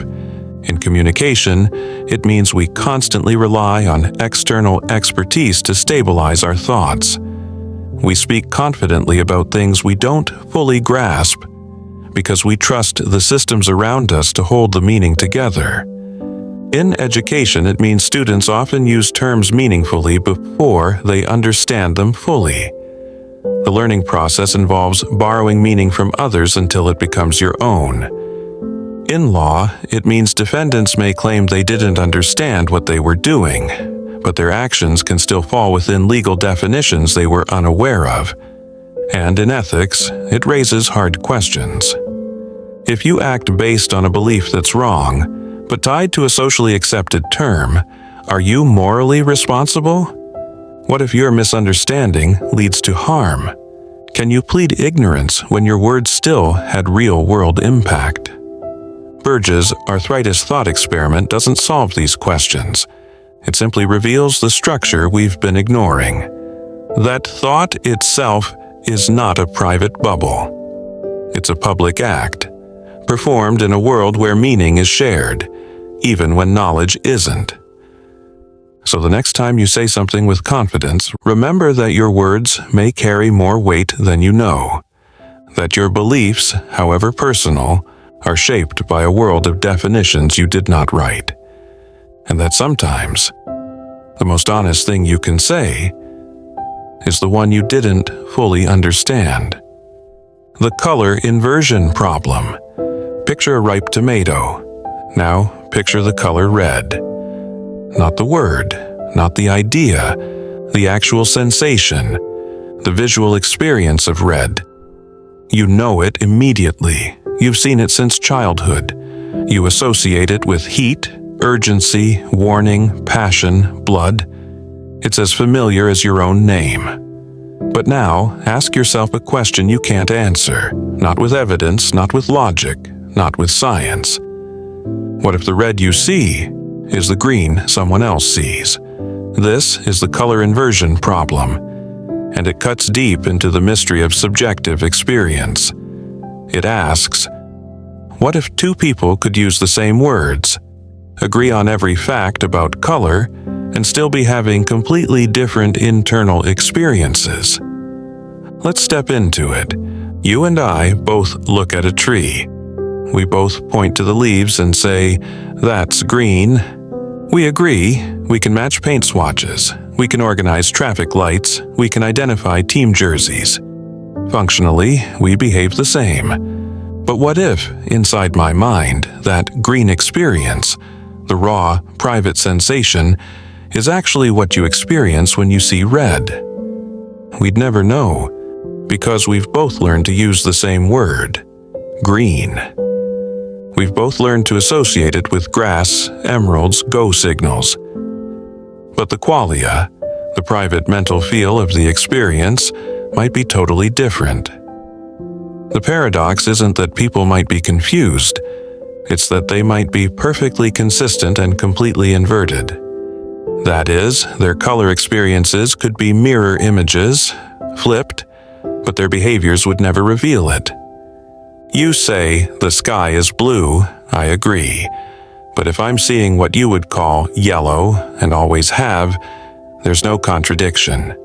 No error. Just an invisible gap between language and perception. The color inversion problem isn't about color alone. It's about the privacy of consciousness. It reveals that what it's like to see, to feel, to sense, might be utterly sealed off from everyone else. Science can measure wavelengths. It can record your eye movements, your brain activity, your reaction time. But it cannot climb inside your experience. It can't tell whether your blue is my blue, or if it's my orange, relabeled through training, habit, and social agreement. And this raises a deeper question. How much of your world is just a shared illusion built on private truths you can never compare? Take sound. You and I both hear a middle C on the piano. But does it feel the same to you? Is the tone warm or cold, bright or dark, emotional or empty? Take pain. When you say, "That hurt," I might nod in sympathy. But what are we agreeing on? A shared behavior, a social ritual, or something we both feel, but could never prove we feel the same way? The color inversion problem reveals a blind spot in how we think about understanding. We act as if words connect our inner lives, but they may only connect actions and behaviors, while the true experiences remain walled off. Some try to dismiss this problem. They say it doesn't matter. If we behave the same, agree on the same labels, and function in society, then who cares what colors we really see? But that's not the point.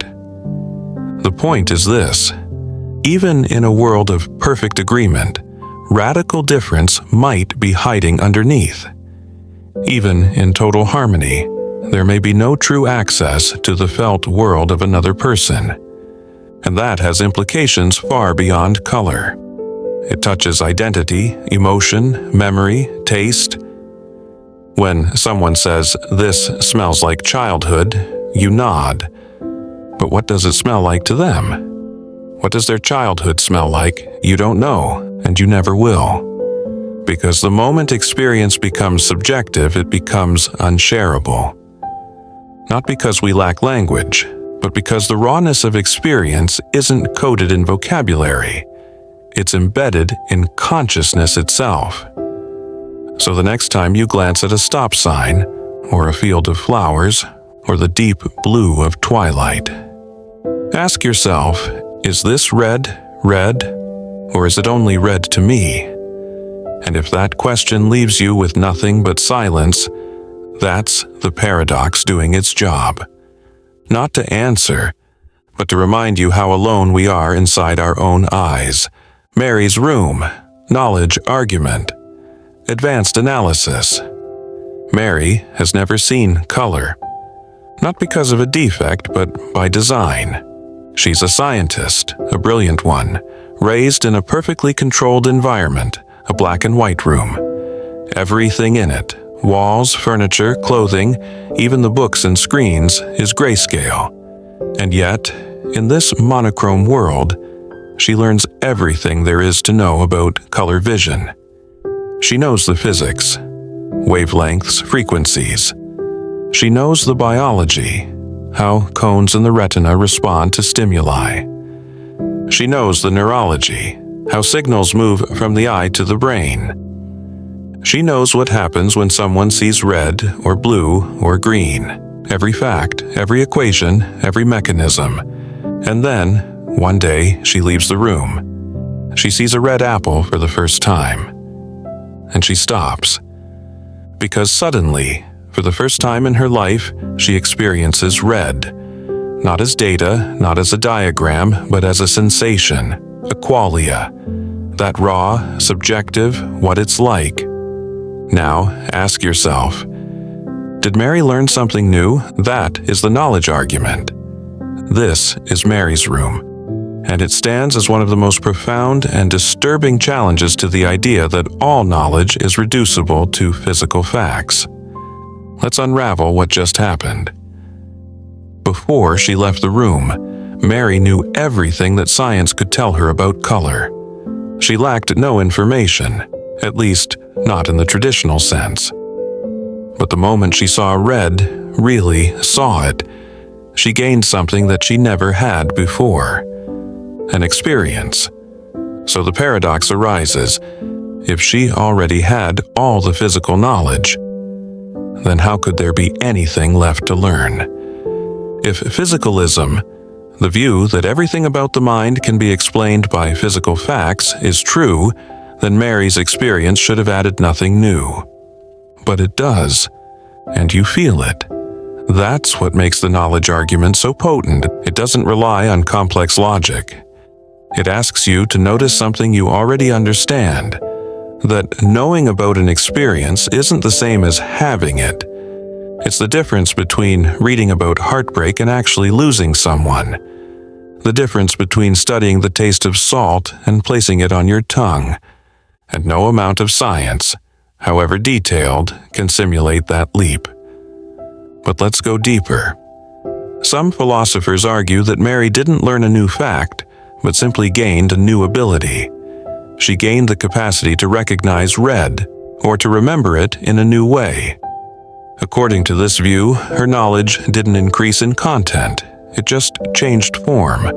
But that misses the point. Because what Mary gains is not just a tool. She gains access to a dimension of reality she previously couldn't touch. She transitions from theoretical understanding to conscious awareness. And in that transition, something irreversible happens.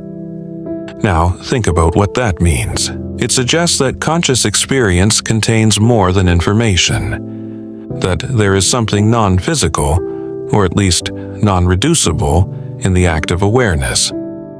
Because you can describe the taste of a mango. You can analyze its chemistry. You can write equations modeling the shape of its molecules. But until you taste it, you don't know what it's like. And once you do, you know something that cannot be explained, only experienced. Mary's room challenges the completeness of objective science. Not because science is wrong, but because there may be truths that don't live in facts. It draws a boundary around experience and says, you can walk to the edge of knowledge.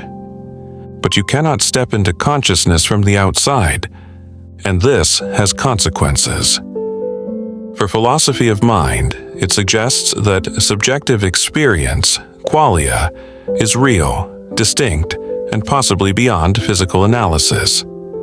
For artificial intelligence, it raises the question, can machines ever feel, or will they forever simulate understanding without ever touching it? For epistemology, the study of knowledge, it forces us to redefine what it means to know. Because if Mary can know everything, and still not know, then knowledge is more than facts. It is presence, perspective, experience, and perhaps the greatest irony of all.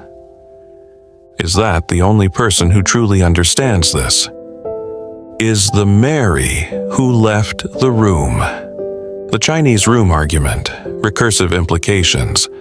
You're sitting alone in a room. The door is locked.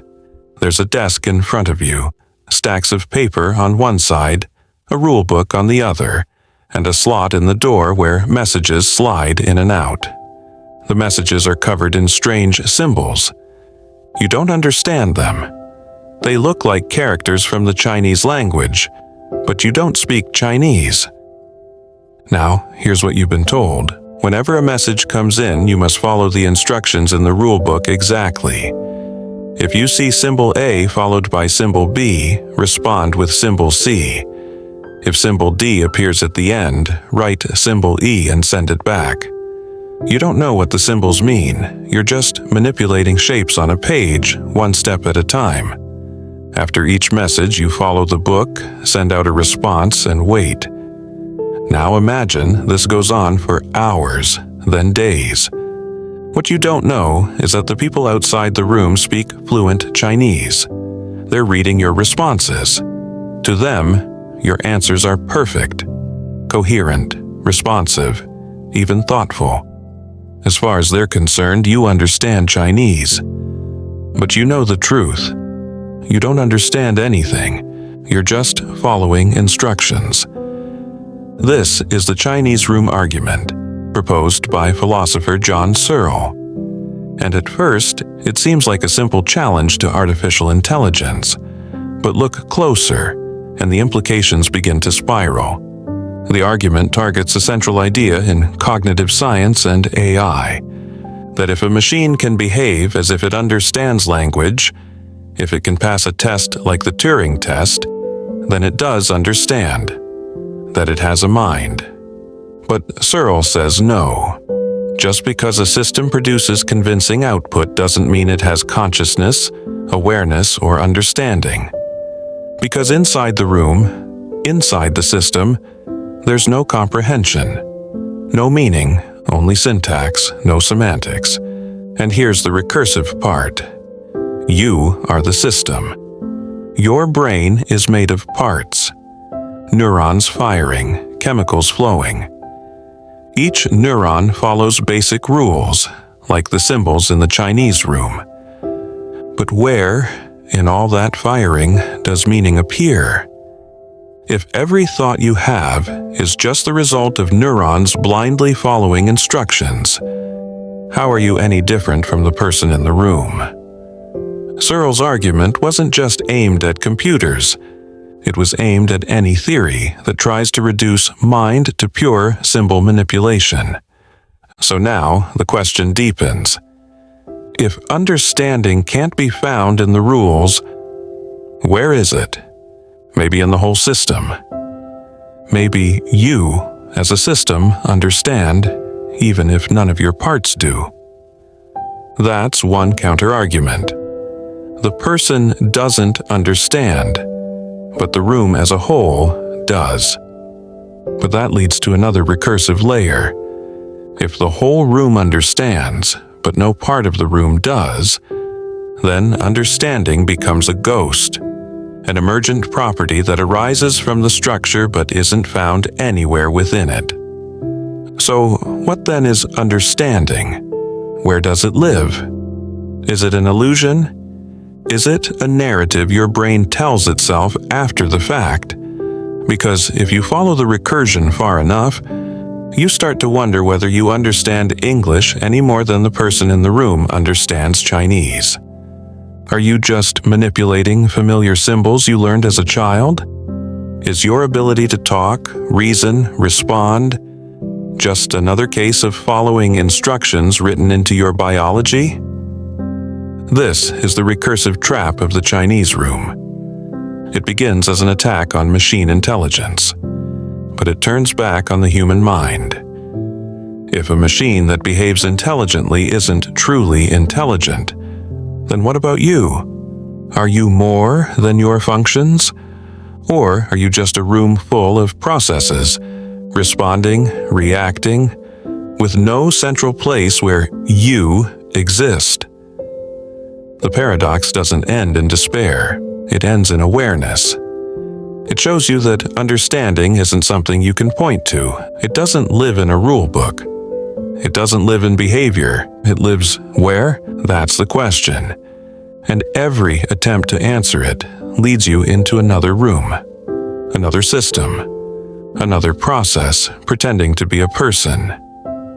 Until finally you realize the puzzle isn't about whether the room understands.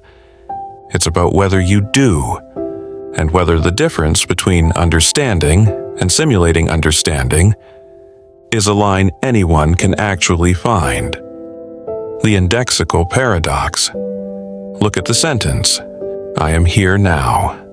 It feels solid, undeniable.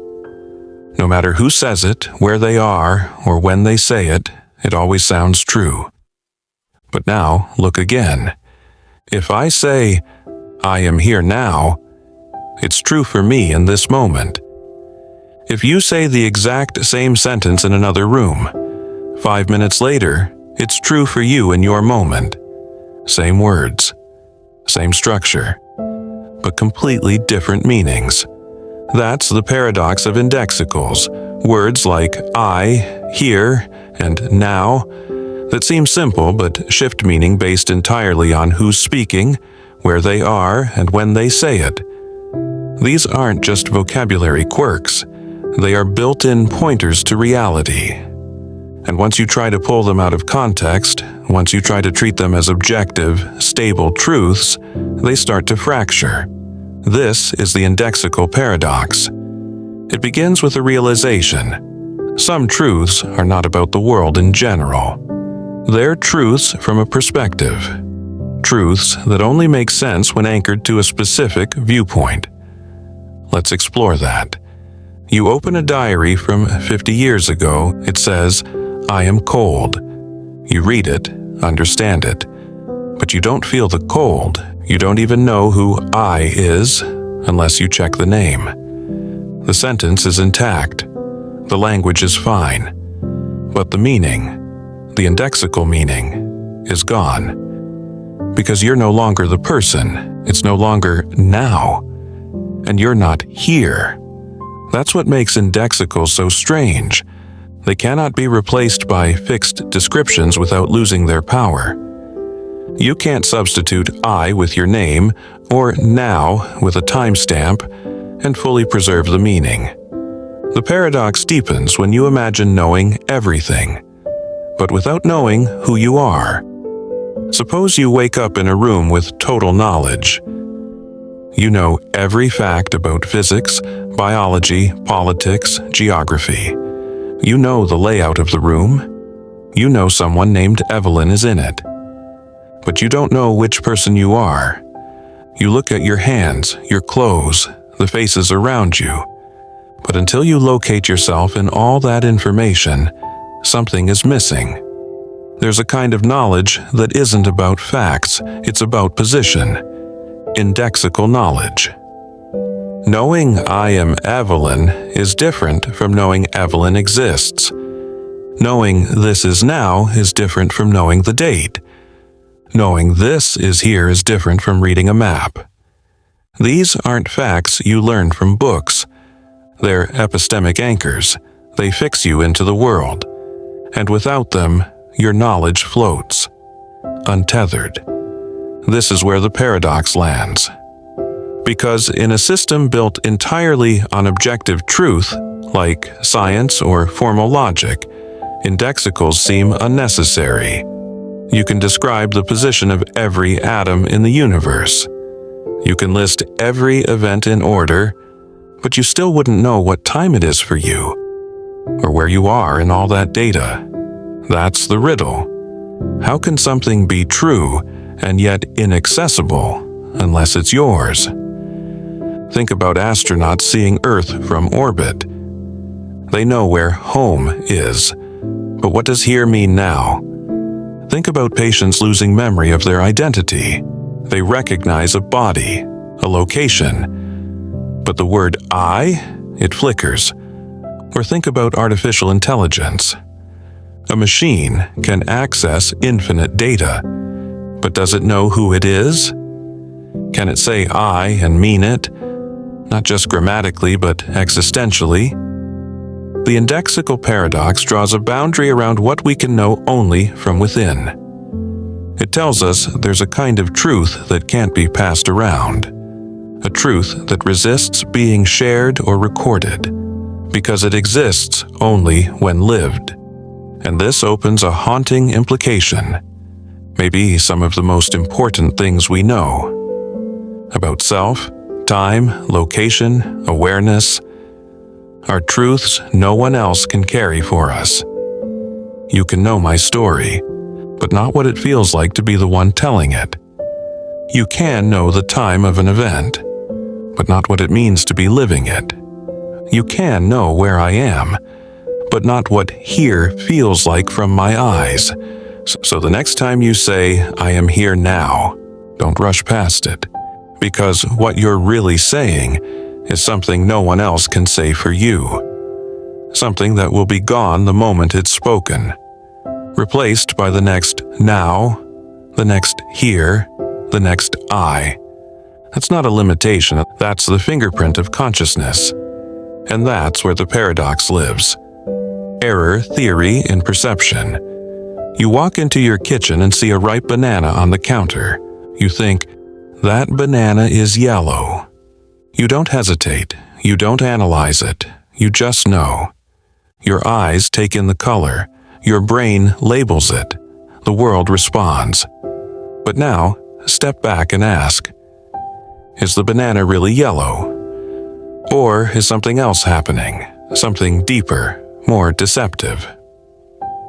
This is the beginning of error theory and perception, and it quietly undermines one of our most basic assumptions, that what we see is what's there.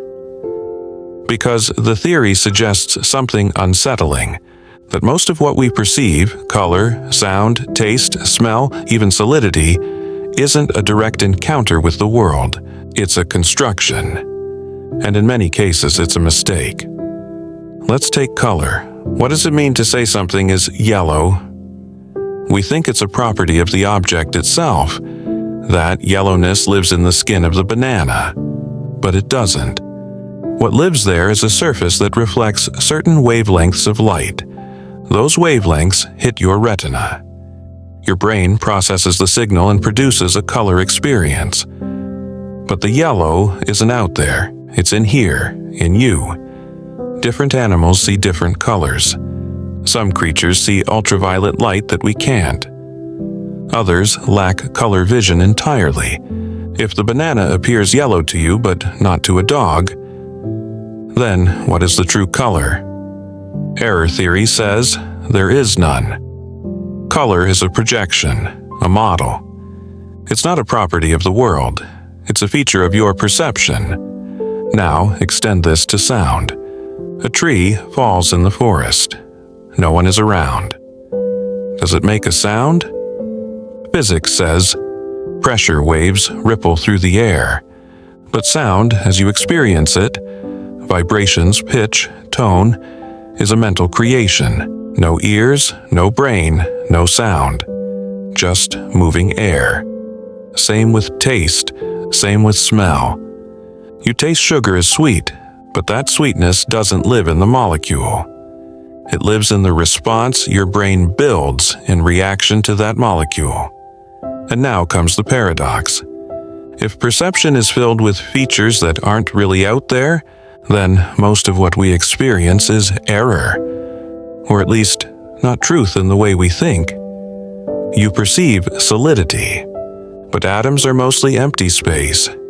You feel warmth from the sun. But that warmth is a neural pattern, crafted in your mind.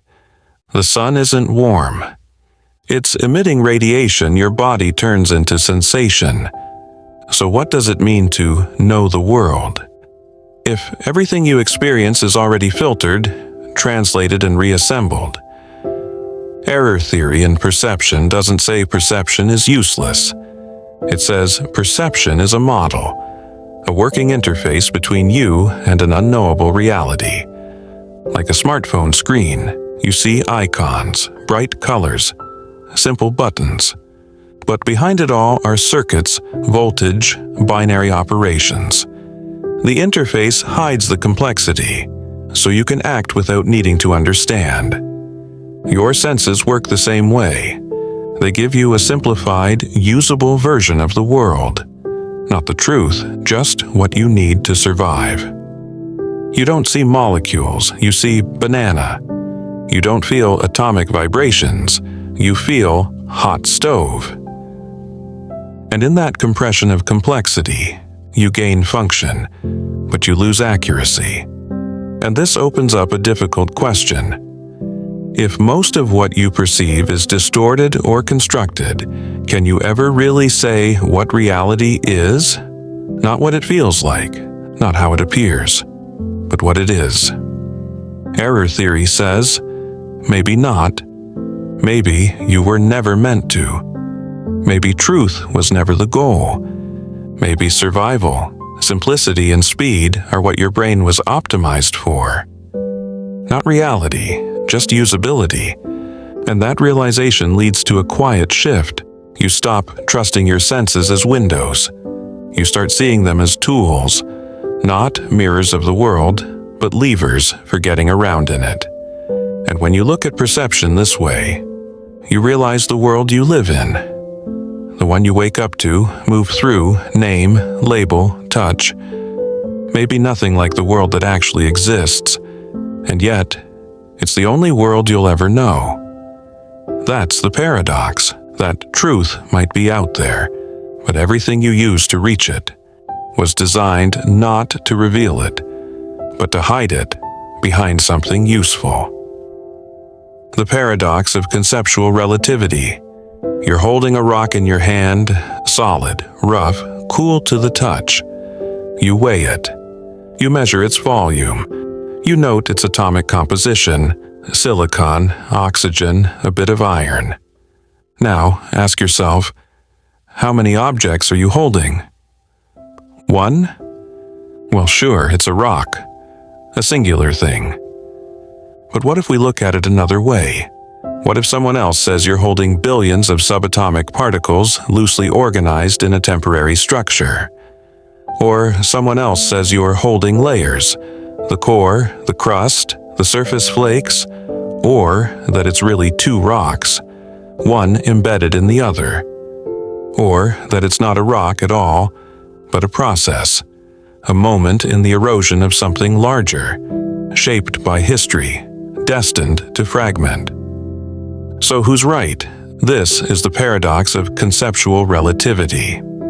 It asks, if different frameworks describe the same reality in incompatible ways, and none are wrong, then what is the real structure of the world? And what does it even mean to say there is one? This paradox was sharpened by philosopher Hilary Putnam, who used it to challenge the idea that our scientific or everyday descriptions of reality carve the world at its absolute joints. Instead, he argued, the joints are flexible, defined not by nature itself, but by the concepts we bring to it. Let's step into the heart of the problem. Take mathematics. In one framework, we treat numbers like abstract objects, 3, 4, 5, eternal and unchanging. In another, we build them out of sets or functions or algebraic structures. Which view captures what numbers really are?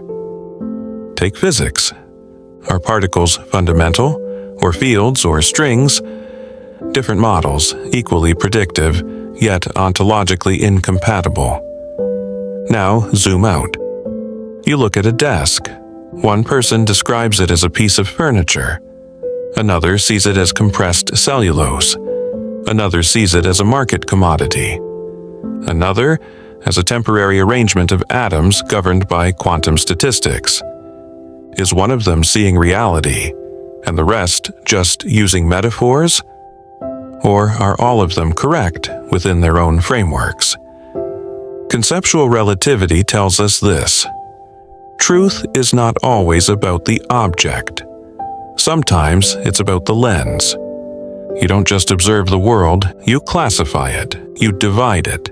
You draw boundaries between objects, events, substances, meanings, and different conceptual schemes draw those boundaries in different places.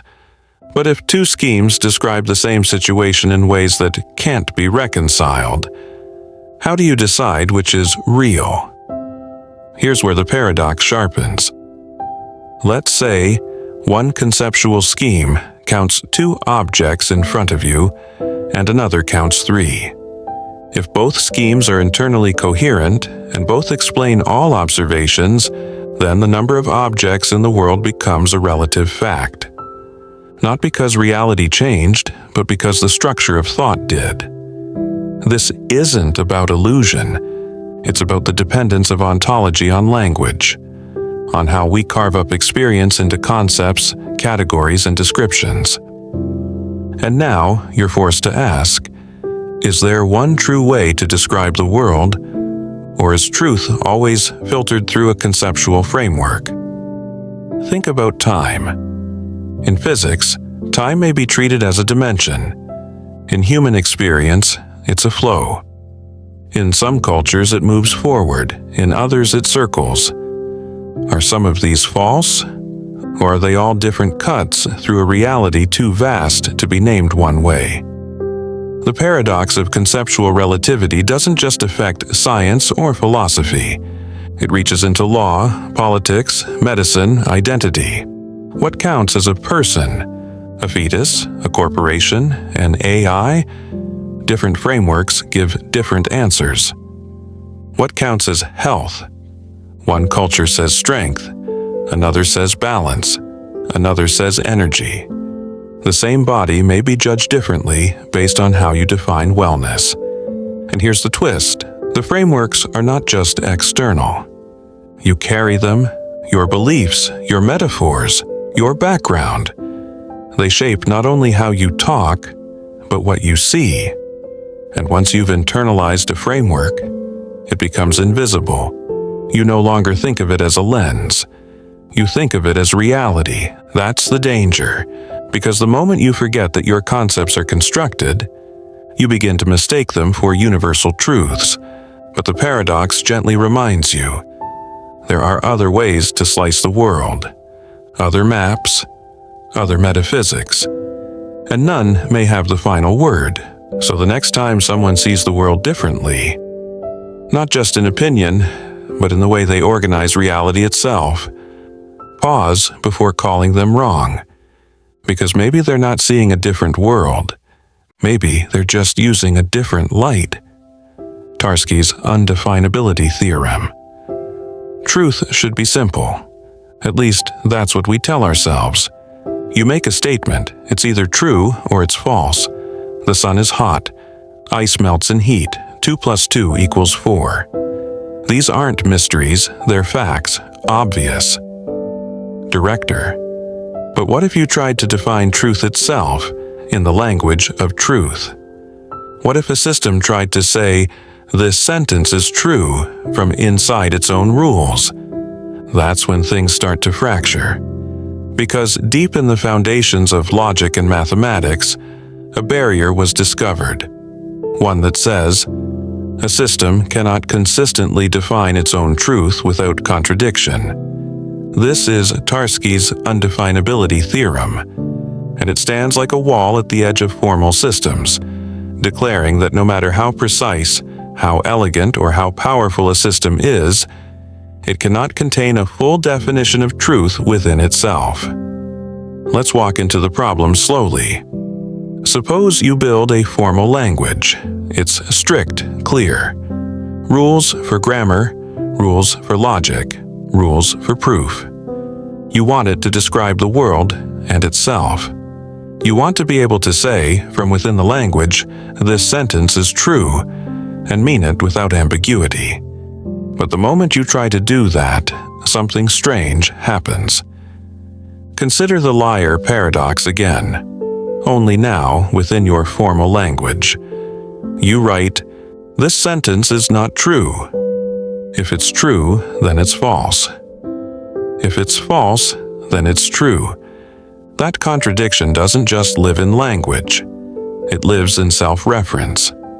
It lives in the attempt to say something about truth itself from inside the system. Tarski recognized the danger early. He saw that truth is not just another property, like being red or heavy or divisible by 3. It's a meta-property. It speaks about statements, and that creates a loop. To avoid the loop, Tarski showed that if you want to define truth for a language, you have to do it from the outside. You need a meta-language, a language that talks about the original one, but doesn't exist within it. This is the heart of the theorem. In any sufficiently powerful formal system, like arithmetic, truth cannot be defined within the system itself without leading to contradiction or inconsistency. That means no matter how strong your system is, no matter how many symbols and rules it has, it cannot stand on its own, and also tell you what true means inside it. It's like trying to measure the ruler with itself, or trying to photograph the back of your own head using only your eyes. You can describe the system. You can work inside it, but you cannot fully define truth from within its walls. And now, the implications start to ripple. In mathematics, this means we cannot have a complete, self-contained system that defines both all arithmetic truths and the concept of truth itself without risking paradox. In logic, it shows the limits of formalism, that perfect symbolic clarity can still miss something fundamental. In language, it means that truth always hovers above the sentence, not inside it. Even outside of formal systems, this problem echoes. In journalism, we say, this story is true. But that truth claim rests not only on facts, but on a web of assumptions about verification, trust, and context. We rely on external systems, like institutions, experts, or shared language norms, to stabilize truth. We never define it completely within the article itself. In personal relationships, someone says, "I'm being honest." But that statement can't prove itself. Its truth depends on something outside: history, behavior, memory, trust. Tarski's theorem forces us to admit something we don't like to hear. truth is bigger than the system that speaks it. And once you realize that, another layer unfolds. Because if truth always requires an outside perspective, then there may always be something just beyond our reach. Something we need but cannot access from where we are. It's not that truth is lost, it's that truth demands humility. Every system has boundaries, every language hits a wall, and even the clearest sentence can only go so far before it begins to loop back on itself, unable to escape the gravity of its own structure. So, the next time someone says, "Let me tell you the truth," ask yourself, not what they're saying, but what system they're standing in, and whether they've stepped outside it, or whether they're still locked in the room, shouting truth into a mirror that only reflects itself. The diagonal lemma. In the quiet corridors of mathematical logic, there's a tool so precise, so abstract, that it doesn't draw attention to itself. It doesn't announce paradox, it doesn't deal in illusions. And yet, it's the engine behind some of the most profound limits ever discovered in formal systems. It's called the diagonal lemma. And though it may not sound like much, this simple-seeming principle is the secret skeleton beneath many of the paradoxes we've already met, like Gödel's incompleteness theorems and Tarski's undefinability of truth. To understand it, you first have to understand a problem as old as language itself. How do you get a sentence to refer to itself? In ordinary English, we cheat. We say things like, "This sentence is false." But formal systems like arithmetic or logic don't allow loose talk. They work with symbols, rigid rules, no shortcuts. So, how do you construct, within that strict system, a sentence that speaks about itself? That's what the diagonal lemma solves. It shows that in any sufficiently expressive, formal system, say, one that can talk about arithmetic, you can always construct a sentence that says something about its own structure. Not by magic, not by circular definitions, but through a clever use of diagonalization. Let's take it slowly. Imagine a list of all possible sentences in your language, every single one. Assign each a number. Sentence 1, sentence 2, sentence 3, and so on. Now, imagine a formula fx, a sentence with a placeholder that you can swap out with any number. For example, x is not provable, or x is not true. The diagonal lemma says there exists a sentence G, such that G is equivalent to FG's own code. In plain language, you can create a sentence that talks about itself, even within a mechanical, rule-based system. This might seem abstract, because it is, but here's why it matters. This lemma is what allows Gödel to construct a sentence that says, "This sentence is not provable." It's what allows Tarski to build a sentence that says, "This sentence is not true." It's the structural device that turns logical systems into mirrors, where sentences begin to fold back on themselves. But unlike the liar paradox, which does this by brute force, the diagonal lemma does it legally, within the rules. It's a way of encoding self-reference without breaking the syntax of the system. And that's why it's so dangerous. Because it shows that self-reference isn't just a linguistic trick, it's baked into logic itself. Once a system becomes strong enough to describe its own structure, it becomes vulnerable to sentences that loop back inward. Sentences that say things like, "I can't be proven," or "You can't know me," or "I'm not part of this system." These sentences don't crash the system. They just show its limits. They mark the edge, where provability ends and paradox begins. And this changes how we think about certainty. For centuries, mathematicians believed that everything true could, in principle, be proven, that truth and proof walked hand in hand. But the diagonal lemma shattered that belief, because it leads directly to this conclusion. There are true statements that cannot be proven within the system. The system is consistent. The sentence is valid, but it cannot be derived from within. It lives just outside, like a shadow cast by the rules themselves. And that's not just about mathematics. It's about every structure that tries to explain itself. Every belief system that claims to be complete. Every worldview that says, we have all the answers. The diagonal lemma whispers, maybe not.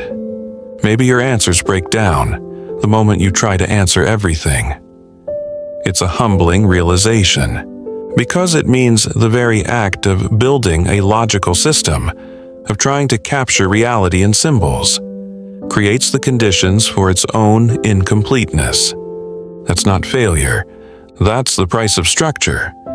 So, the next time you see a theory that explains everything, a system that claims to be total, remember the diagonal lemma. And remember that inside every system, there's always the possibility of a sentence that looks back at itself and quietly tells you what the system cannot say. Diablo's paradox, non-self-referential liar. There's a sentence you've probably heard before. This sentence is false. It's a tight loop, a self-sabotaging machine. If it's true, it's false. If it's false, it must be true. We call it the liar paradox, and for centuries it stood as a symbol of language eating itself. But what if you could build a paradox that does all of that, without any sentence referring to itself? No mirrors, no direct loops, no this sentence. Just a quiet line of statements, each pointing not to itself but to the ones ahead. That's Diablo's paradox. A paradox with no self-reference, just infinite deferral. And somehow, that makes it even more unsettling. Let's build it together. Imagine an infinite list of sentences. Each one says, all the sentences after this one are false. That's it. That's the entire structure. Not one of them refers to itself. Each points forward, down an endless staircase, where every step declares the rest to be liars. Let's look at the first sentence. If it's true, then every sentence that follows must be false. So the second sentence is false. But what does the second sentence say? It says, all the sentences after this one are false. If that's false, then at least one later sentence must be true. So now, there must be a true sentence further down the line. But we already assumed that if the first sentence is true, then every other one is false. There's the contradiction. Try reversing it. Assume the first sentence is false. Then it's not true that all later sentences are false. So, at least one sentence later on is true. Let's say sentence 19 is true. Then all the sentences after sentence 19 must be false. But now we're in a familiar trap, because whichever sentence you pick as the true one, the structure of the rest guarantees a contradiction. One that never loops back, but never lets go. This is Diablo's genius.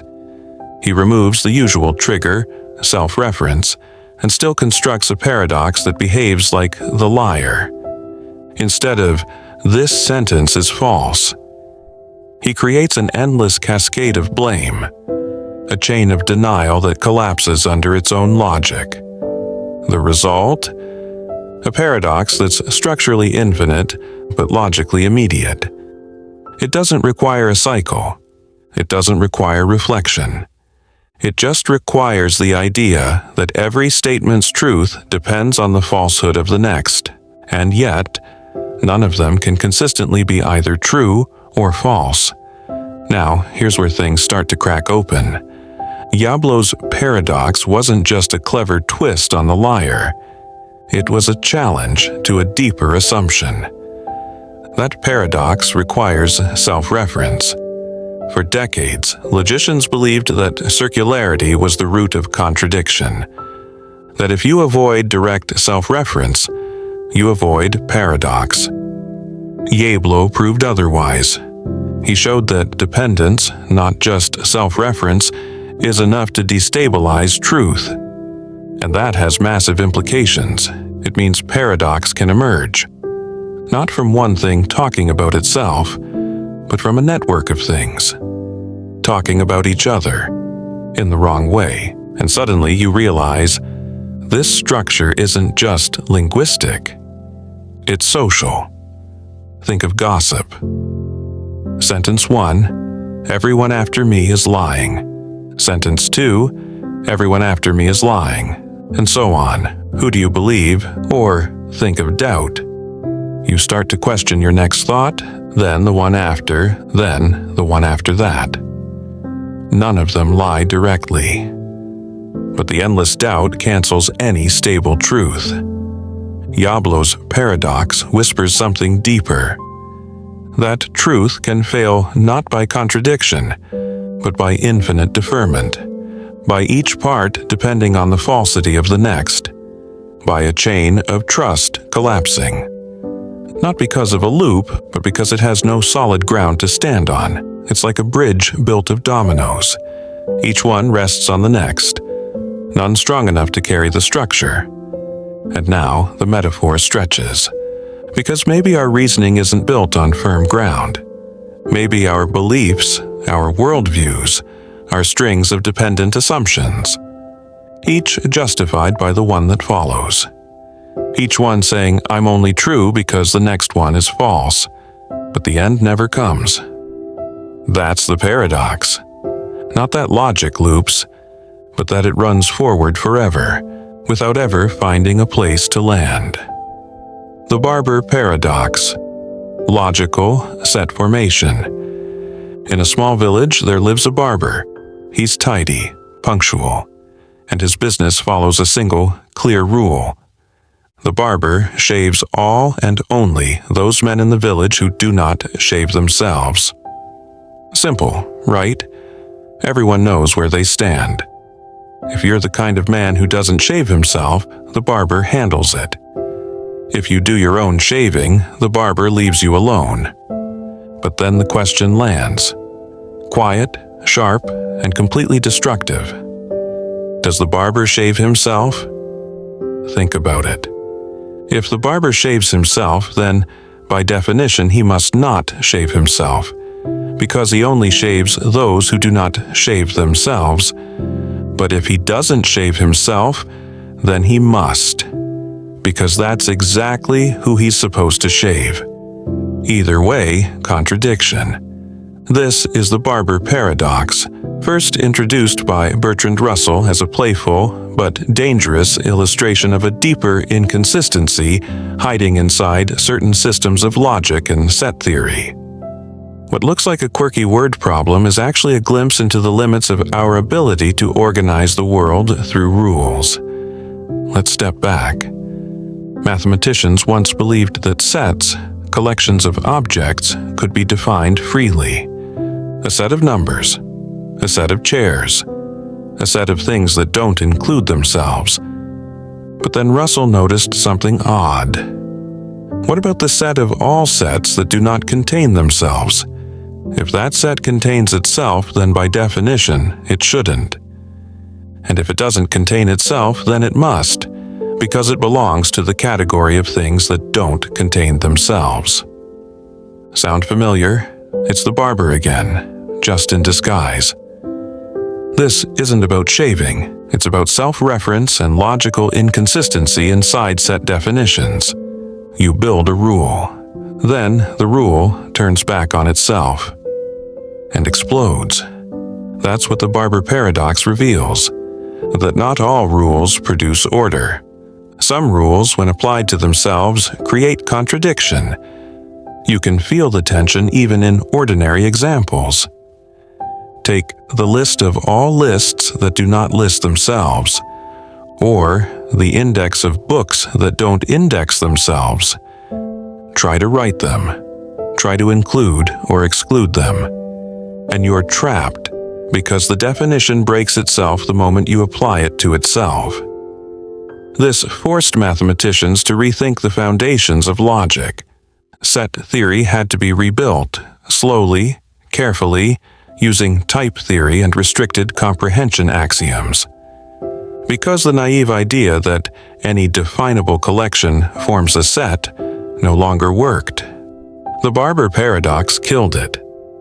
And the lesson echoes far beyond mathematics.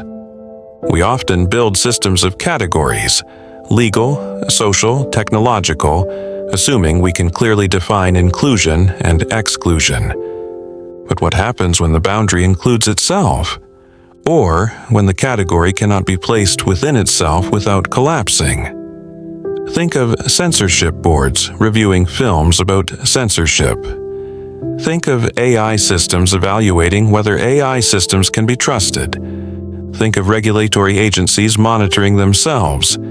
Each scenario risks a Barber moment, where the system folds under the weight of its own definition.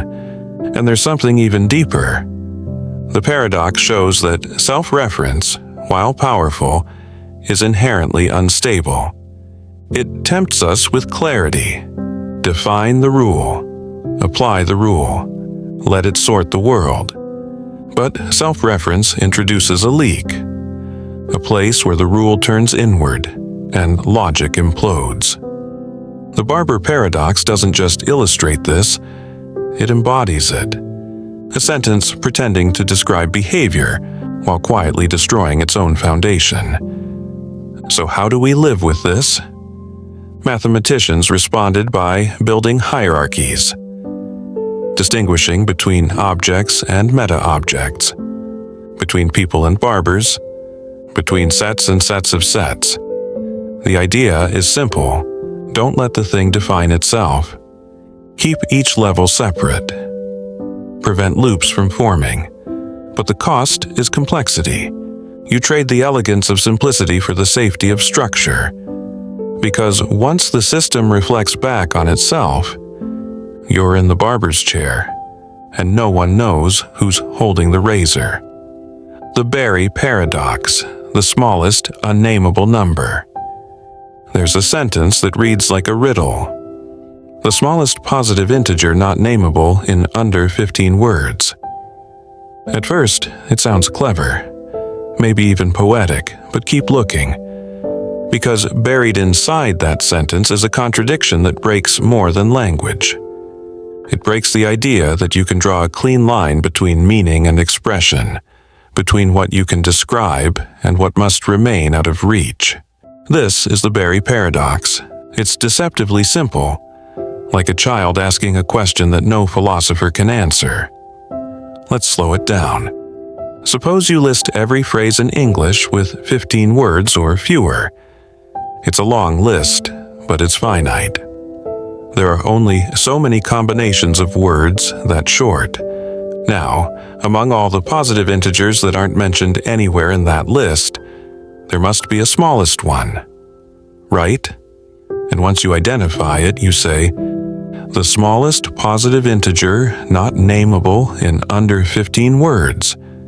But here's the twist, that's 13 words, which means you just named it, and now it's no longer unnameable. So it no longer qualifies as the smallest number not nameable in under 15 words. But if it's not that number, then a new number takes its place. But now that number is nameable in the same phrase, and the loop begins. It's not just confusion, it's a contradiction built from language alone. The Berry paradox doesn't rely on self-reference in the classic way. It doesn't say, this sentence is false. It doesn't name itself. Instead, it builds a trap using quantified description and limitation. It uses the idea of not nameable as a kind of illusion, one that collapses the moment it's examined. And suddenly, you're left with a deep question. What does it mean to name something? Is it just about stringing together words? Or is there a difference between mentioning and describing? Between using language and being trapped by it? You start to realize the paradox isn't just about numbers. It's about the boundary between language and reality. Because here's the real problem. there are more numbers than there are short descriptions. Infinitely more. But language is finite. So most numbers can't be described, at least not concisely. And yet the paradox lets you reach across that boundary. It hands you a phrase that pretends to capture what's beyond description. And in doing so, it destroys the very category it claims to define. Let's take this further.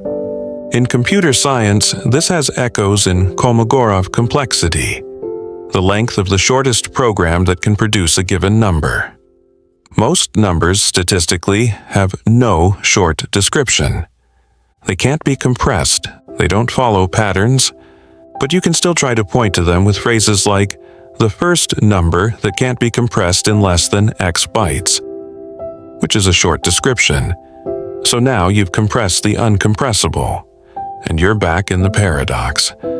The Berry paradox exposes something terrifying, that language can reach into spaces it has no business occupying. It can name the unnameable, describe the indescribable. Not because it's magical, but because it cheats. It uses logic to violate the boundaries it pretends to honor.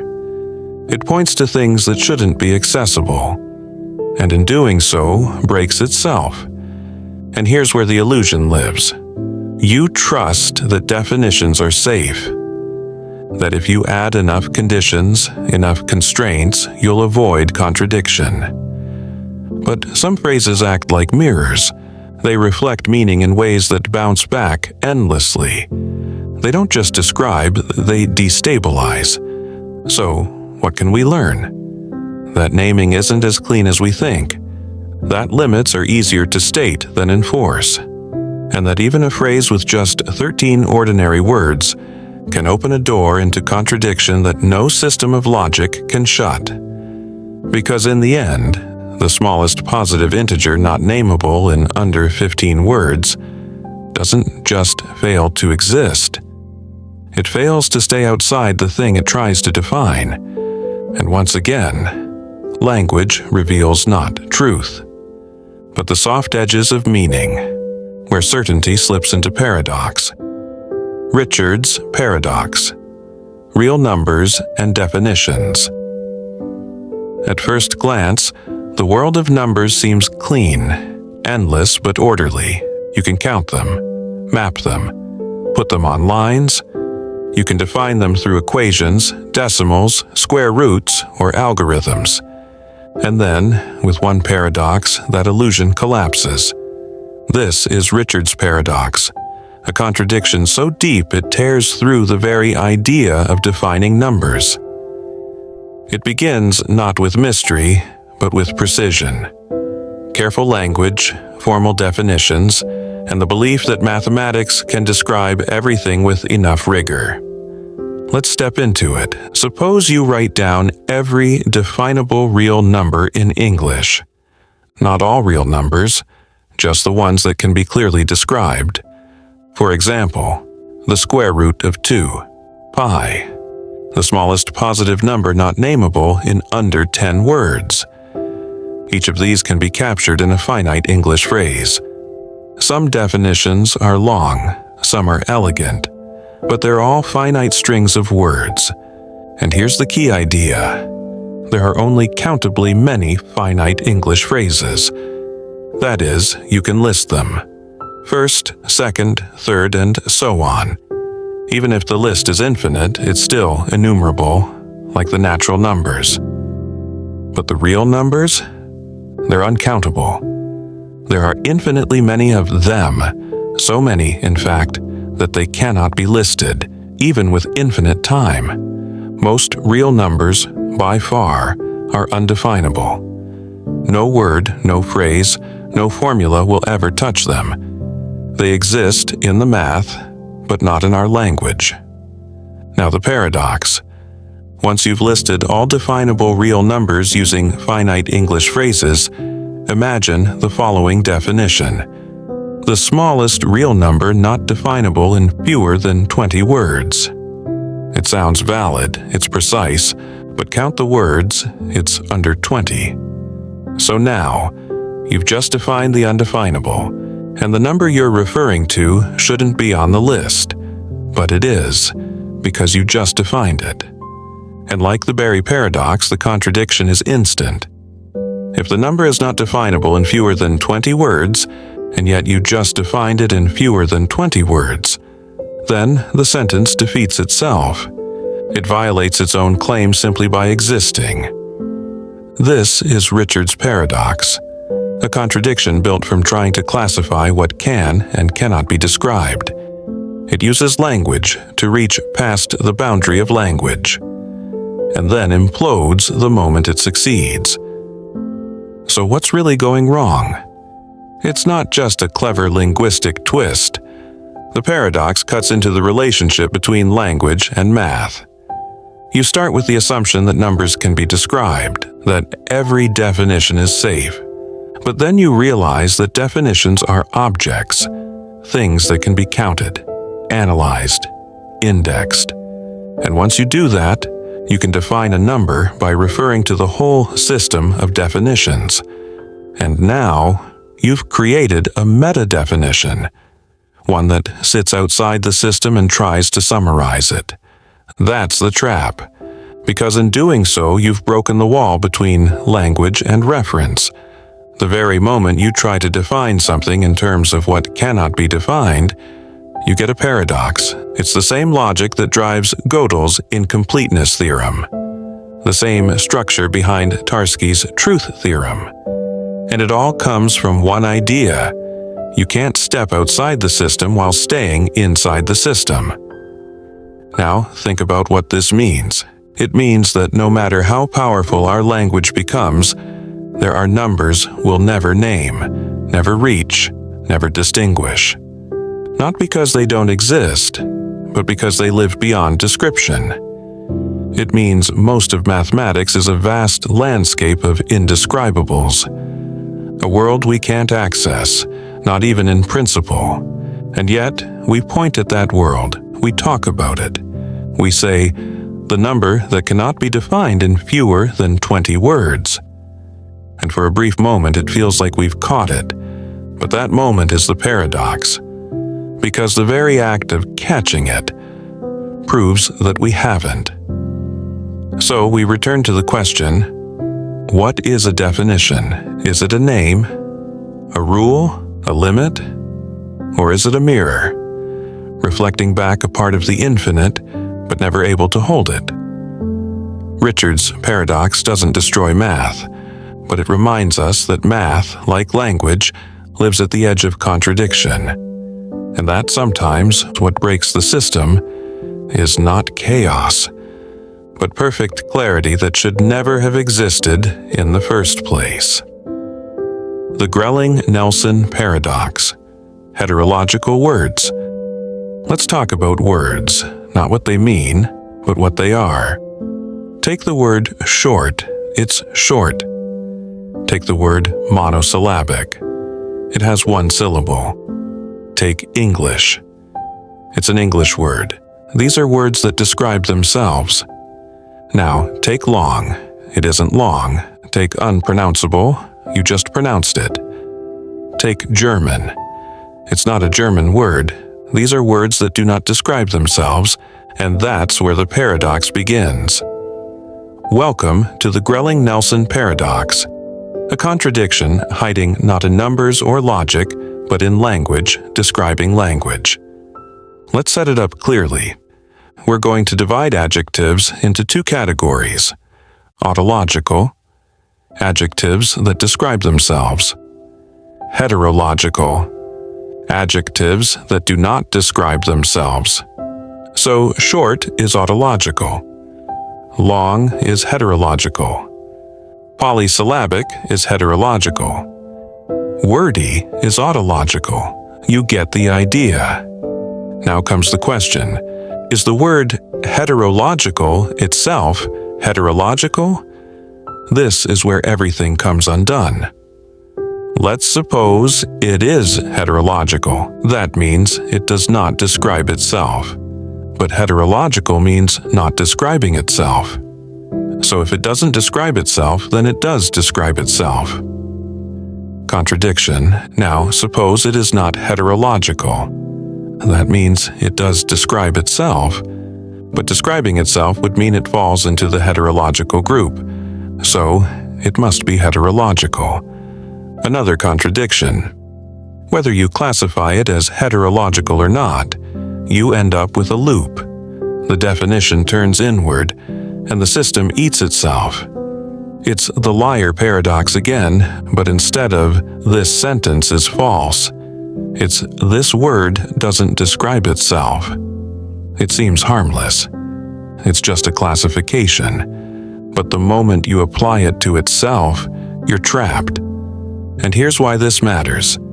It exposes a flaw in the assumption that language can be completely sorted, that categories are clean, that definitions always behave.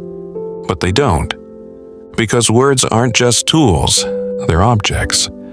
And when you let a word describe itself, or fail to, you create a loop that breaks the system.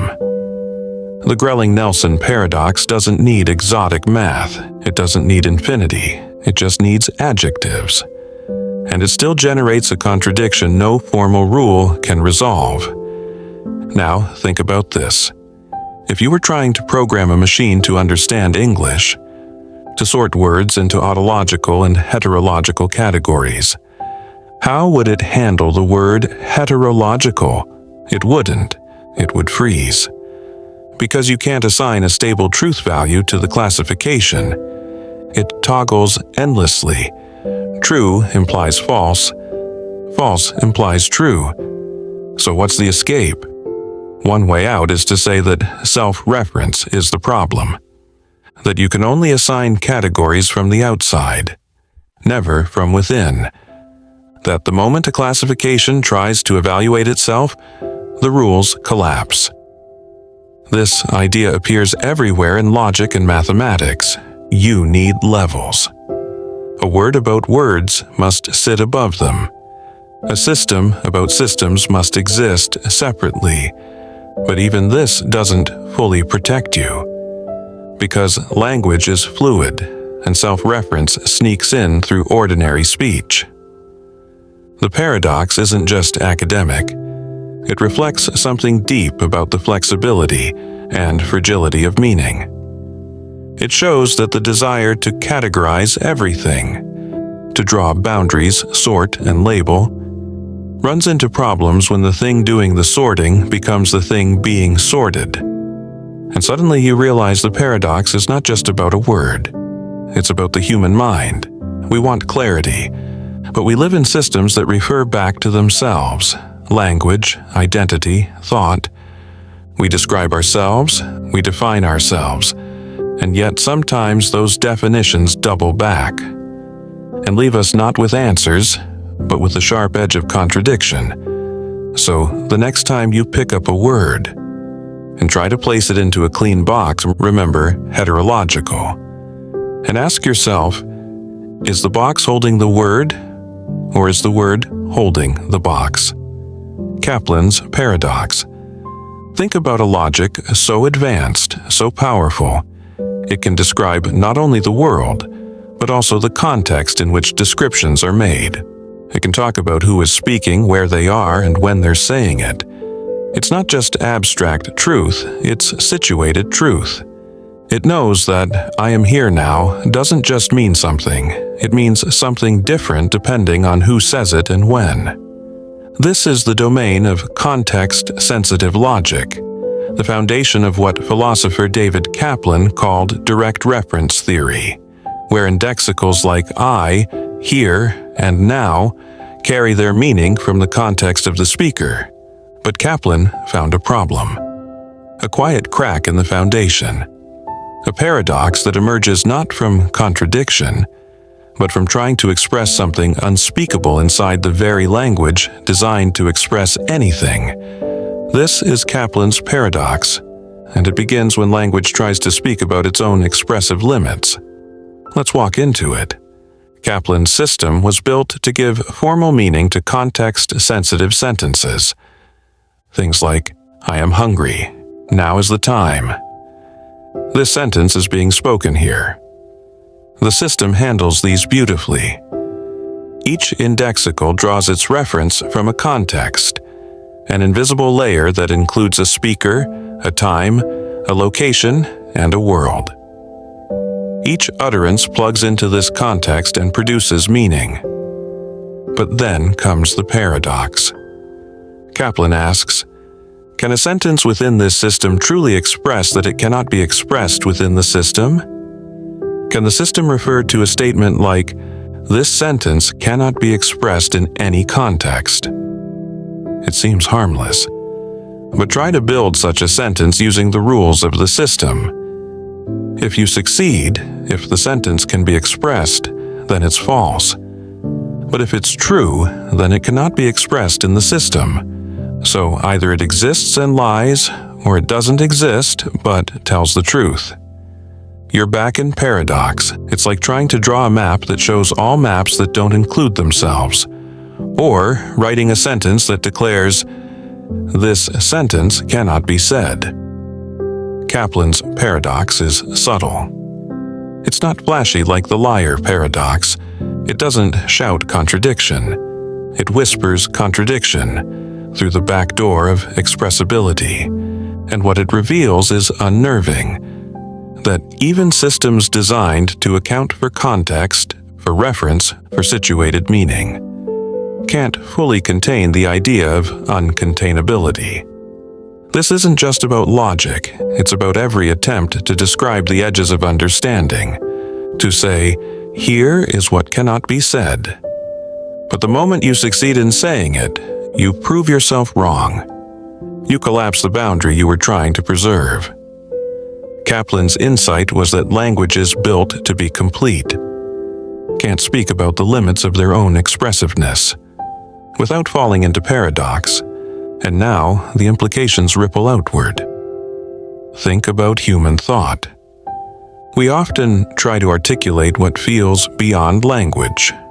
Grief, wonder, the sensation of being alive in this moment. You might say, there are no words for what I feel. But you've already used words. You've broken the silence by naming its presence. Kaplan's paradox lives in that moment. The paradox doesn't say you're wrong to try.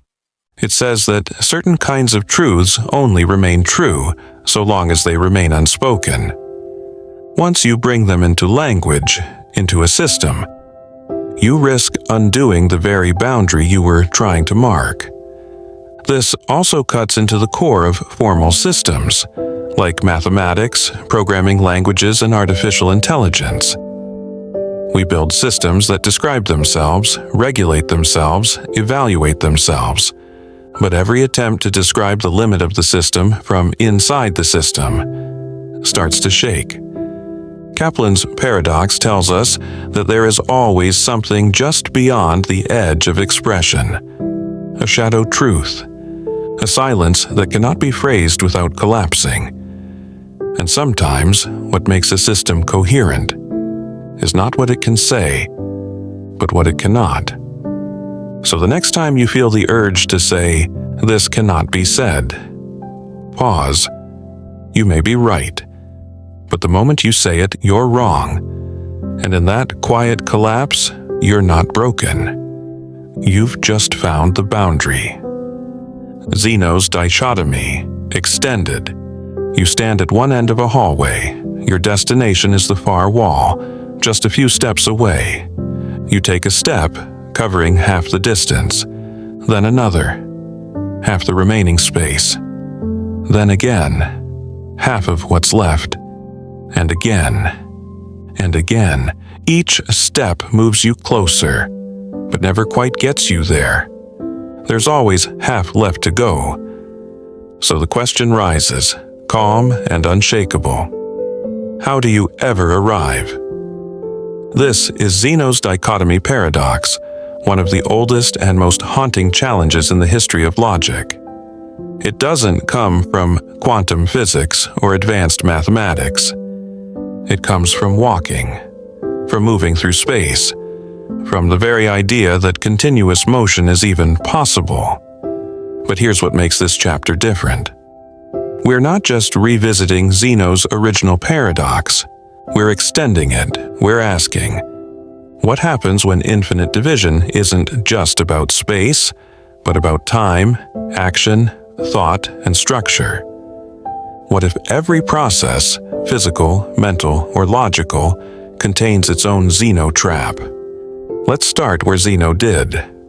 Suppose motion requires crossing an infinite number of intervals. Before you reach a point, you must reach the halfway point. Before that, the quarter mark. Before that, the eighth. Each step creates a new task, an infinite number of tasks. So how do you complete an infinite sequence in a finite time? Mathematicians eventually resolved this with calculus. The sum of an infinite geometric series can be finite. 1/2 plus 1/4 plus 1/8 plus equals 1. So, yes, you can get to the wall. But the paradox doesn't die there. It just changes form. Because even if you accept the math, you're left with something stranger. You completed an infinite process in a finite time. You didn't skip any steps, you just compressed infinity dash, tucked it into a moment, and passed through. Now extend that further. Imagine thought itself as a series of mental steps. Before you conclude something, you must consider its premise. Before the premise, you must form the question. Before the question, the awareness of needing one. Does the mind ever truly arrive at a thought? Or does it move through an infinite sequence of sub-thoughts, each one needing to be processed, before the next can form? Zeno's extended paradox shows up in decision-making. You plan to do something, but first you need clarity. Before clarity, more information. Before information, research. Before research, the urge to begin. And so you wait, trapped in the halfway points of your own hesitation. Even in language, the structure fractures. To understand a sentence, you need to process its words. Each word depends on the ones before it. To get to meaning, you must traverse a chain. But where's the first link? Now, push Zeno into digital systems. In computing, every command is broken into subcommands. Before a program runs, its processes are scheduled. Before that, compiled. Before that, parsed. In certain models, infinite regress appears in system calls and recursion in self-modifying code. And again, the question, can a machine ever finish a process that's built from an infinite nest of smaller ones? Now, return to time. In theoretical physics, some models propose that time itself is not continuous but granular, broken into the smallest conceivable units, Planck time. But even then, Zeno haunts the boundary, because before this unit there was another and another, and the map stretches backward forever. What Zeno showed long before calculus was this: infinity hides in the ordinary, in steps, in sequences, in progress itself. The paradox doesn't live in some far corner of the cosmos. It lives in the way you raise your hand, the way a drop of water falls, the way a decision is made, always needing one more moment before the moment. And yet, we move, we decide, we arrive. So, the deeper paradox is this: you are constantly completing the impossible. You are traversing infinite divisions, not by skipping them, but by absorbing them. The motion happens, the task completes, but beneath it, the structure remains fractal. Every point hiding another, that you never quite resolved, but moved past anyway. So, the next time you take a step, or change your mind, or begin something difficult, remember Zeno, and remember that every act of arrival is a quiet defiance of the infinite tasks you never finished, but lived through anyway. The hypergame paradox, Let's play a game. Not a board game, not a card game. Something simpler. This one starts with just a question. Can you list all the games that take a finite amount of time to play? It sounds easy at first. You might think of tic-tac-toe, checkers, rock, paper, scissors, chess with a timer, even a coin toss if you want to be minimalist. Now imagine collecting them all. Every well-defined game that has clear rules and always ends in finite time. We'll call this collection the finite games. And then we'll define a new game built on top of that list. We'll call it hypergame. Here's how hypergame works. The players take turns choosing any game from the list of finite games. Then they play that chosen game. Simple enough. Pick a finite game, play it, done. So, is hypergame a finite game? Let's ask more carefully. Is hypergame itself a finite game? At first glance, the answer seems to be yes. After all, in any particular round, you just pick a game from the list and play it. If that game is finite, the round ends, so each instance of hypergame seems to terminate. But now, imagine this variation. Players are allowed to choose hypergame itself as a move. So the game starts, and player 1 says, I choose hypergame. Now the second player must pick a finite game. They choose hypergame again. And now we're caught in a loop. Hypergame is now being played within hypergame, which is being played within another layer of hypergame. Each move opens a deeper level. There's no rule that stops this nesting, no ceiling, no final move. And suddenly, a game designed to be finite has created a structure that may never end. This is the hypergame paradox. It reveals a contradiction hiding inside classification. It shows how a system built to define only finite things can quietly reintroduce infinity by referencing itself. Just like the liar paradox says, this sentence is false. Hypergame says, this finite game may contain itself. And the moment it does, it splits open a recursive tunnel that no definition can close. Now, step back. The paradox isn't about games. It's about systems that classify themselves. You say, let's list all the finite processes. Then you build a new process that runs any of those. And then you allow that process to run itself. And now, you've left the category of finite. Hypergame is the perfect example of meta-level instability.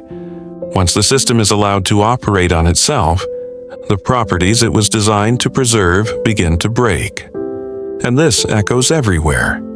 In programming, functions that call themselves can create infinite loops. In bureaucracy, oversight agencies that regulate themselves create regulatory recursion. In law, constitutions that allow their own rewriting generate self-mutating frameworks. Even in thought, when you try to analyze analysis itself, you risk becoming trapped in mental hypergames. The structure is always the same, a rule designed to work on others, gets applied to itself, and loses its footing. But what makes hypergame elegant is its innocence. It doesn't start with paradox, it starts with order. You build a safe, finite system. You extend it one level. Then you say, let's include this new thing in the original set.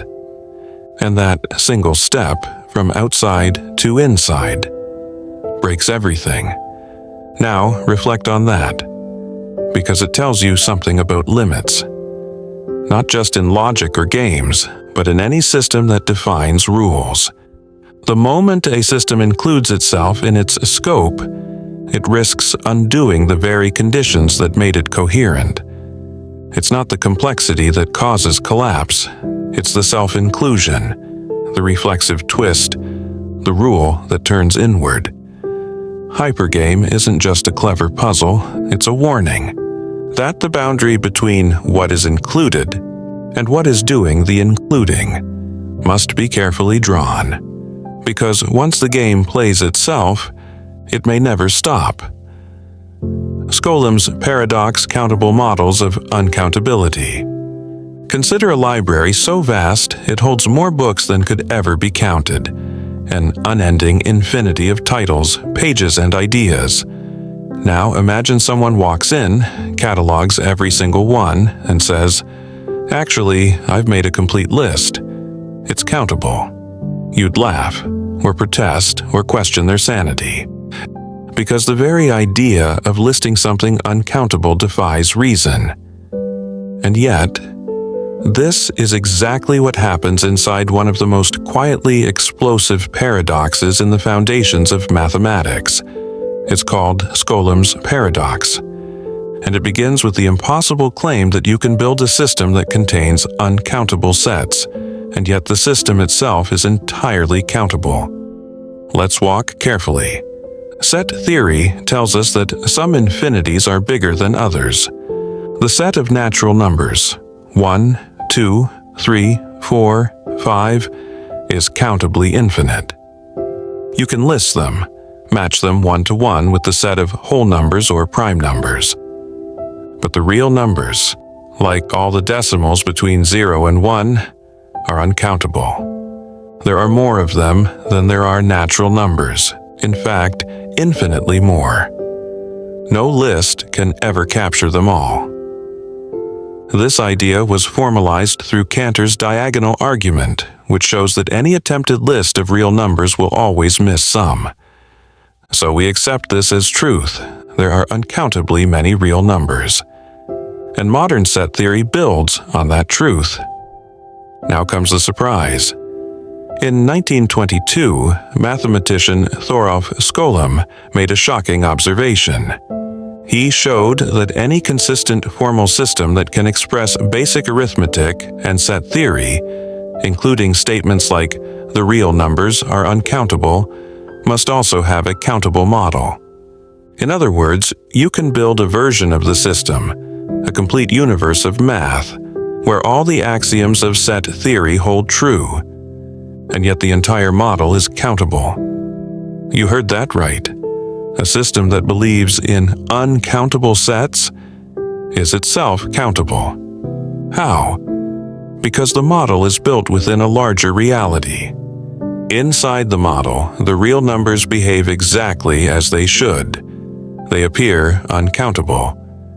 There's no way within the model to construct a complete list. But from the outside, we can map every element of the model to a natural number. It's countable from the outside, but uncountable from the inside. And here's where the paradox emerges. How can a universe that contains uncountable sets be countable? How can a system believe something is unlistable when we, standing outside, can list all of it?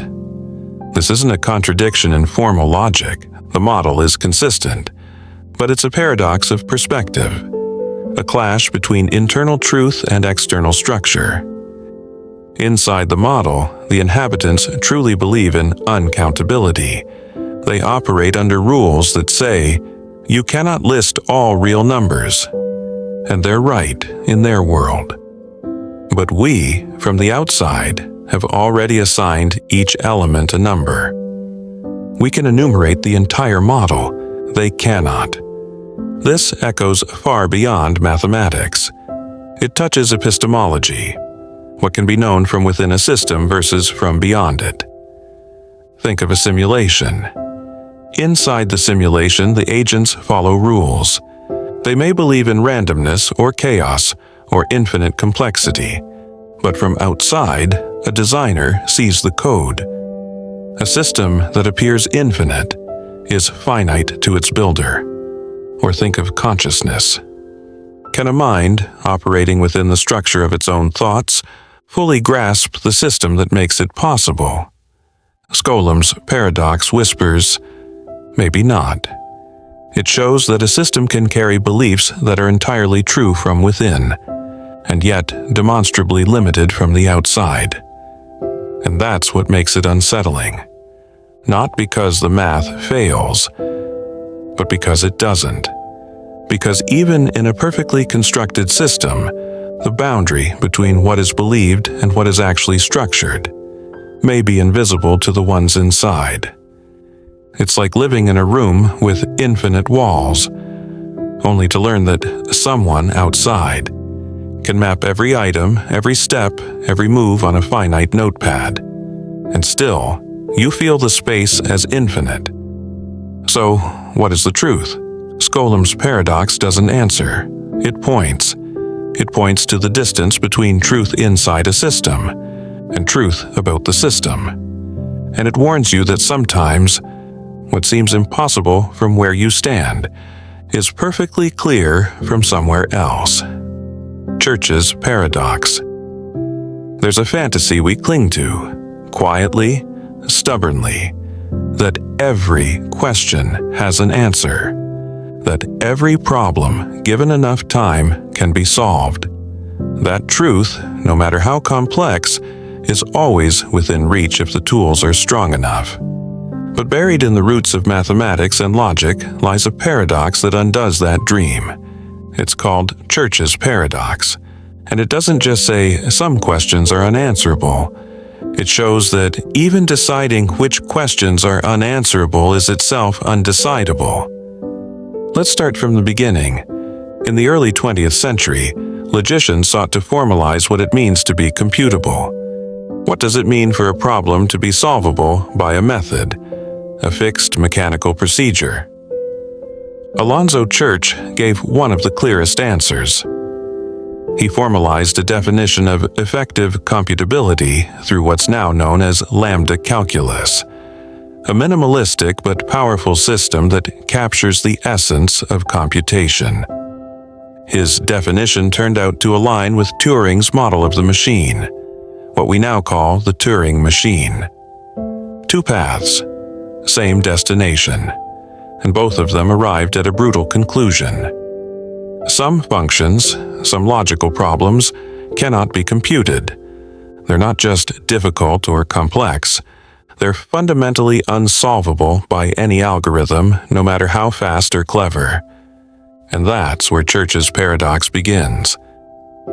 Suppose you ask, is there a general method, an algorithm, that can decide whether any given function is computable? You're not asking to compute the function. You're just asking if there's a way to know whether a function is computable at all. Can you build a program that, when given any other program or formula, will tell you, yes, this is computable, or no, this cannot be computed? The answer, devastatingly, is no. You can't even decide whether a function is decidable. That's Church's paradox. It says that the set of computable functions is countable, definable, and clear. But there is no general method to determine, for every function, whether it belongs to that set. You're stuck in a strange twilight. Some problems are solvable, some aren't. But you can't build a machine that reliably tells you which is which. It's like standing at a riverbank, staring at the current, knowing that some boats will make it across, some will sink, and yet there's no way, no tool, no calculation to tell which boat is seaworthy. Until you set sail and see what happens.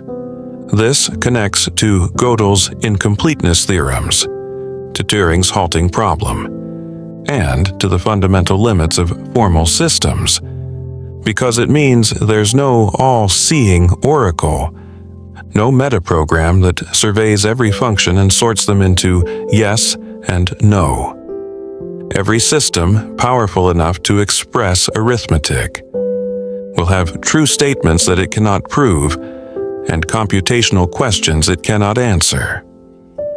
Church's paradox adds, and you can't even identify which questions fall into that category. So now, reflect on what that means.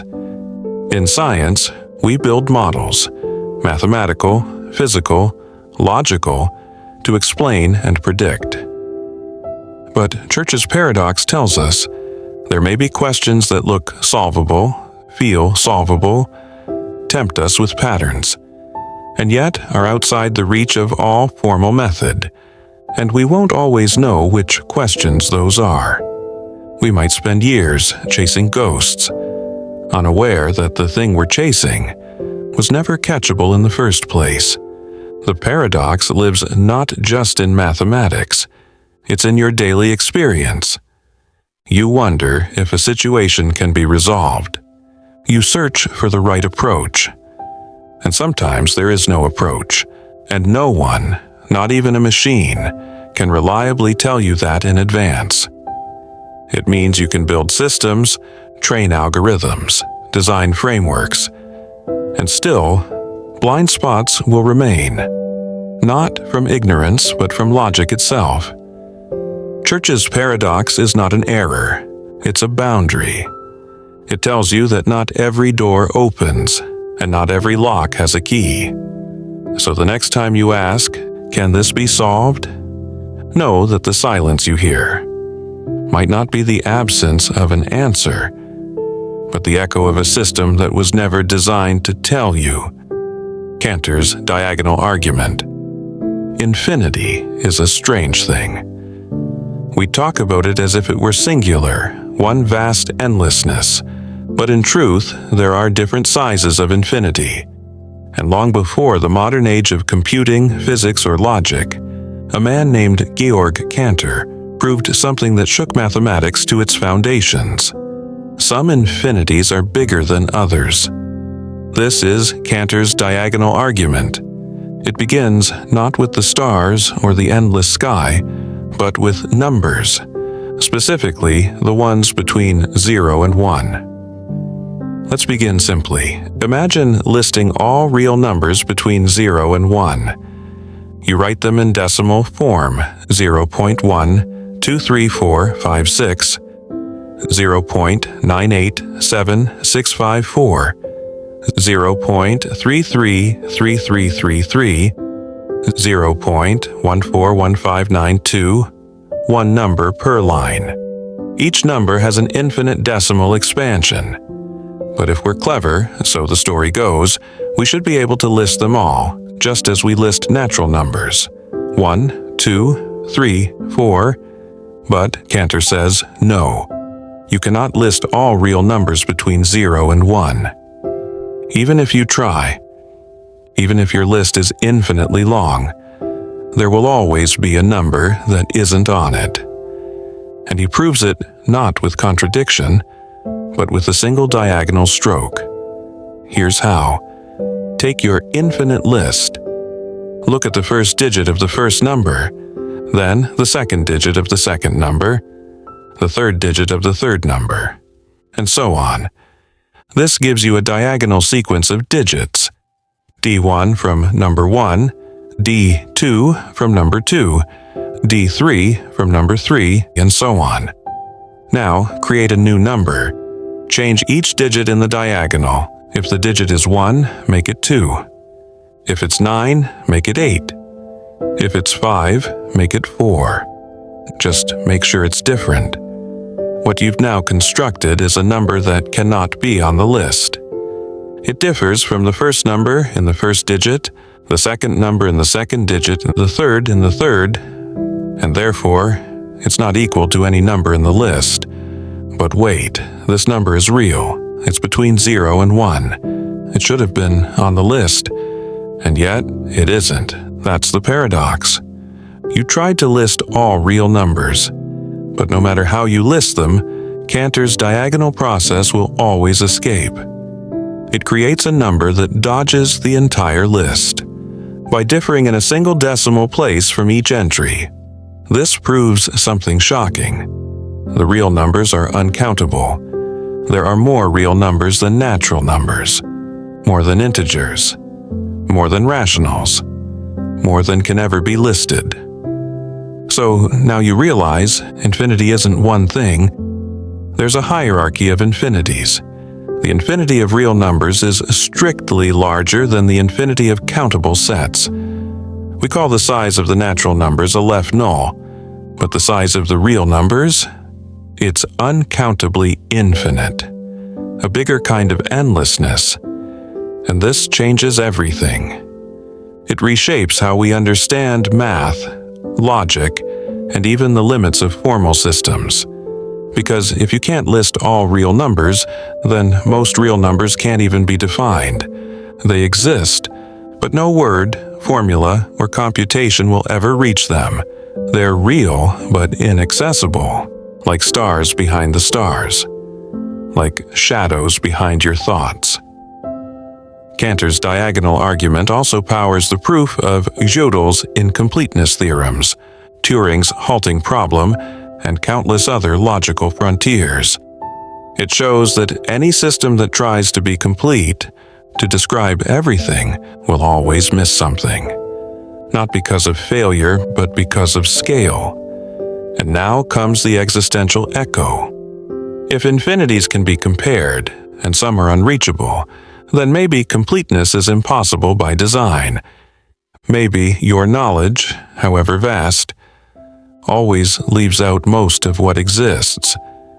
Not the things you haven't seen, but the things you cannot see, because they can't even be named. Cantor didn't just prove a theorem. He cracked open a new way of thinking. He showed that inside the fabric of mathematics are horizons that stretch farther than any mind can go. So the next time you hear the word infinite, ask yourself, which one? Because some infinities are so large they can never be counted. Hilbert's hotel, recursive room, allocation. Visualize a hotel. It has infinitely many rooms. Room 1, room 2, room 3, and so on, stretching endlessly down a corridor that never ends. Now, imagine it's completely full. Every single room has a guest. There is no vacancy. And yet, just as the front desk manager leans back to rest, another traveler walks in. "Can I get a room?" they ask. In a normal hotel, the answer would be obvious. No, we're full. But this is Hilbert's hotel, and here infinity behaves differently. The manager smiles and says, "Of course, we have room for you." How? He asks every guest to move one room up. The guest in room 1 moves to room 2, room 2 to room 3, room 3 to room 4, and so on. Now, room 1 is empty. A single shift, one step down an infinite line, has made room for a new guest, despite being full just moments before. That's the paradox. Hilbert's hotel is always full, yet always has room. It was imagined by German mathematician David Hilbert to illustrate the bizarre nature of infinity in motion, and how our finite intuitions often fail when applied to infinite systems. But this is just the beginning. Now imagine 2 new guests arrive. No problem. Shift every current guest up 2 rooms instead of 1. Now, rooms 1 and 2 are open. Now, imagine an infinite bus pulls up. Each seat on the bus is filled. The passengers are numbered. Passenger 1, passenger 2, passenger 3, and so on. Surely, this is too much. An infinite hotel can't take another infinite group.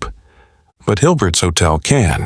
Here's how. Move every current guest from room N to room 2N. That is, room 1 goes to room 2, room 2 to room 4, room 3 to room 6. Now, all the odd-numbered rooms are empty. 1, 3, 5, 7, and there are infinitely many of them. The passengers from the infinite bus now move into those odd rooms. Everyone gets a place. Nothing breaks. Infinity has absorbed infinity, without flinching. This is the strange arithmetic of the infinite. இணையற்ற கூட்டல் ஒன்று சமம் இணையற்ற கூட்டல். Infinity plus infinity equal infinity. There is no final capacity, no ceiling, no full. And now we push it further. What if infinitely many infinite buses show up? You don't panic. You assign each passenger a unique spot by using prime number multiplication or 2-dimensional pairings. you reorganize them by a mapping, because even nested infinities can still be made to fit. This is where the paradox becomes existential. Hilbert's Hotel isn't about architecture. It's about the recursive structure of infinity. It shows that our common sense, our instincts about fullness, space, and order collapse when stretched into the infinite. But it also raises questions about identity and allocation. When every guest is moved to a new room, what happens to their original room? Was it ever truly theirs? Did it exist in a fixed way? Or was it just a placeholder in an ever-shifting structure? Even more, the paradox echoes in real-world logic systems.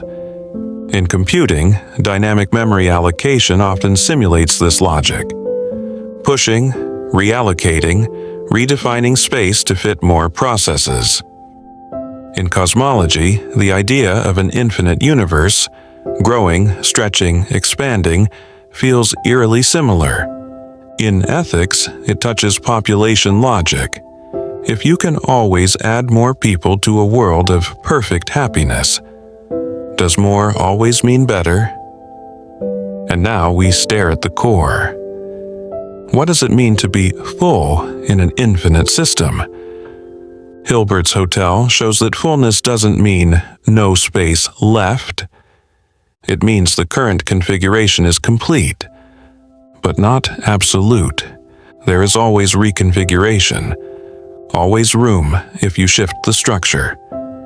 So the next time someone tells you the system is full, remember, in the realm of the infinite, fullness is just a pause before rearrangement. And infinity? It's not a destination. It's a structure that folds, reshapes, and absorbs everything you thought couldn't fit. Gabriel's horn paradox. Picture a trumpet, not one held in your hand, but one that begins at a single point and stretches forever, narrowing, curling outward into infinity. It's called Gabriel's horn, and it doesn't belong in an orchestra. It belongs in mathematics, where it's become a symbol of how infinity distorts intuition. Let's build it. Take a simple curve, y equals 1x, starting at x equals 1. Now rotate it around the x-axis.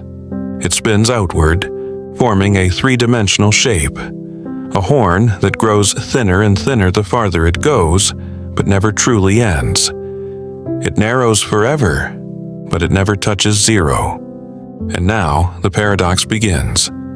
You calculate the volume of this shape. It turns out to be finite. You could, in theory, fill the entire infinite horn with a finite amount of paint. That sounds strange, but the math is clear. Now, calculate the surface area. That's different. The surface area of Gabriel's horn is infinite, so you can fill it completely, but you could never paint the inside. Not even with an infinite supply of time. The volume ends, the surface does not. That's the contradiction. It violates every expectation built from the physical world. If you can fill it, shouldn't you be able to coat its interior? Shouldn't you be able to reach what you filled? But the horn defies you. Its infinite length means it keeps exposing new surface. Thinner and thinner, but always more. Even as the interior space converges, the surface diverges. And this isn't some obscure trick. It's rooted in real analysis, real calculus. The volume converges because the integral of 1 over x squared from 1 to infinity is finite. But the surface area involves the square root of 1 plus the square of the derivative of y with respect to x, which doesn't converge over the same interval. It's not a mistake, it's a mathematical fact. Gabriel's horn is also called Torricelli's trumpet.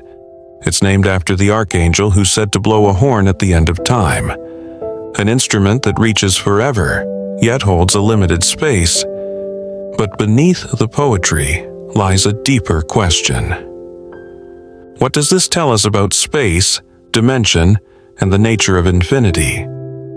It shows that dimension matters, that two infinities can behave differently, even when they seem to describe the same shape.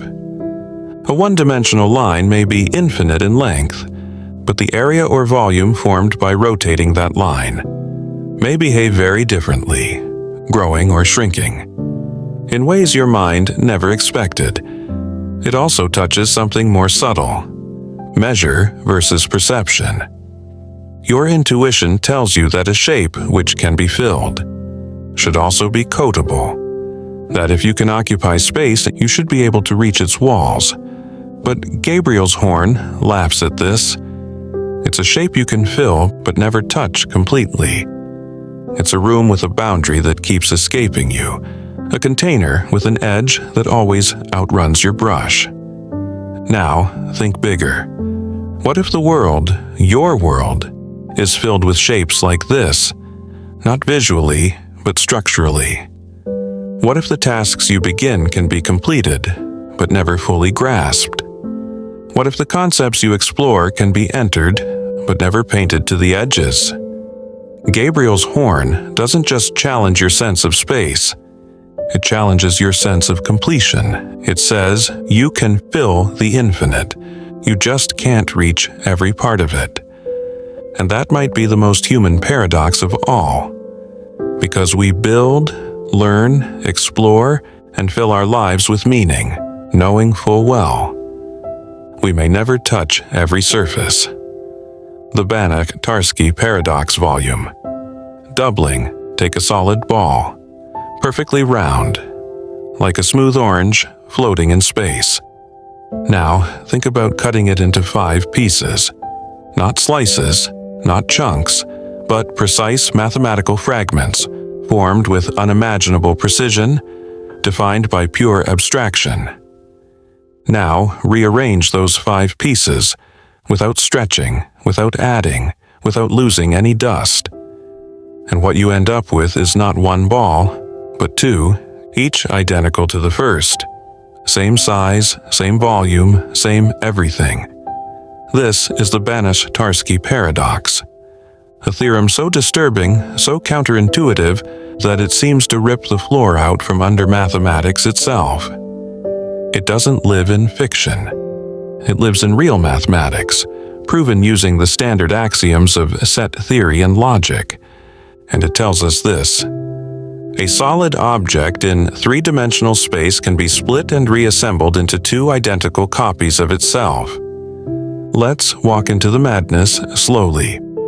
In the early 20th century, Polish mathematicians Stefan Banach and Alfred Tarski proved that it is theoretically possible to take a 3-dimensional ball, decompose it into a finite number of non-overlapping pieces, and then reassemble those pieces, using only rotations and translations, into 2 balls of the same size as the original. No tricks, no compressing, no stretching. You don't shrink anything, you don't distort space, you just move the pieces, and suddenly you've doubled the volume. How? The key lies in the nature of the pieces. These aren't chunks you can see or hold. They are non-measurable sets, so deeply fragmented, so infinitely twisted, that they defy volume altogether. You can't weigh them. You can't assign them a size. They are built using the axiom of choice, a principle in set theory that allows you to select an element from each of infinitely many sets, even if there's no rule for how to choose. This axiom is powerful. It underpins much of modern mathematics, but it also opens the door to this paradox.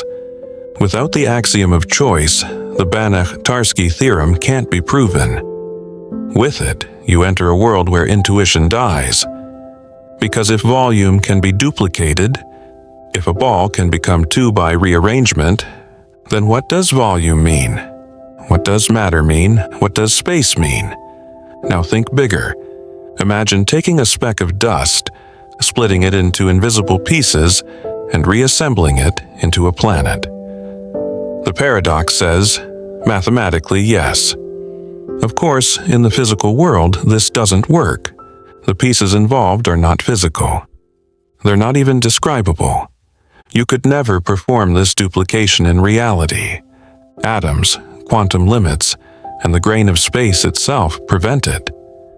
But mathematically, the rules allow it. The system holds, and that's the point. The Banach-Tarski paradox exposes the rift between mathematical possibility and physical plausibility. It shows that the laws we rely on, conservation, volume, structure, depend on assumptions.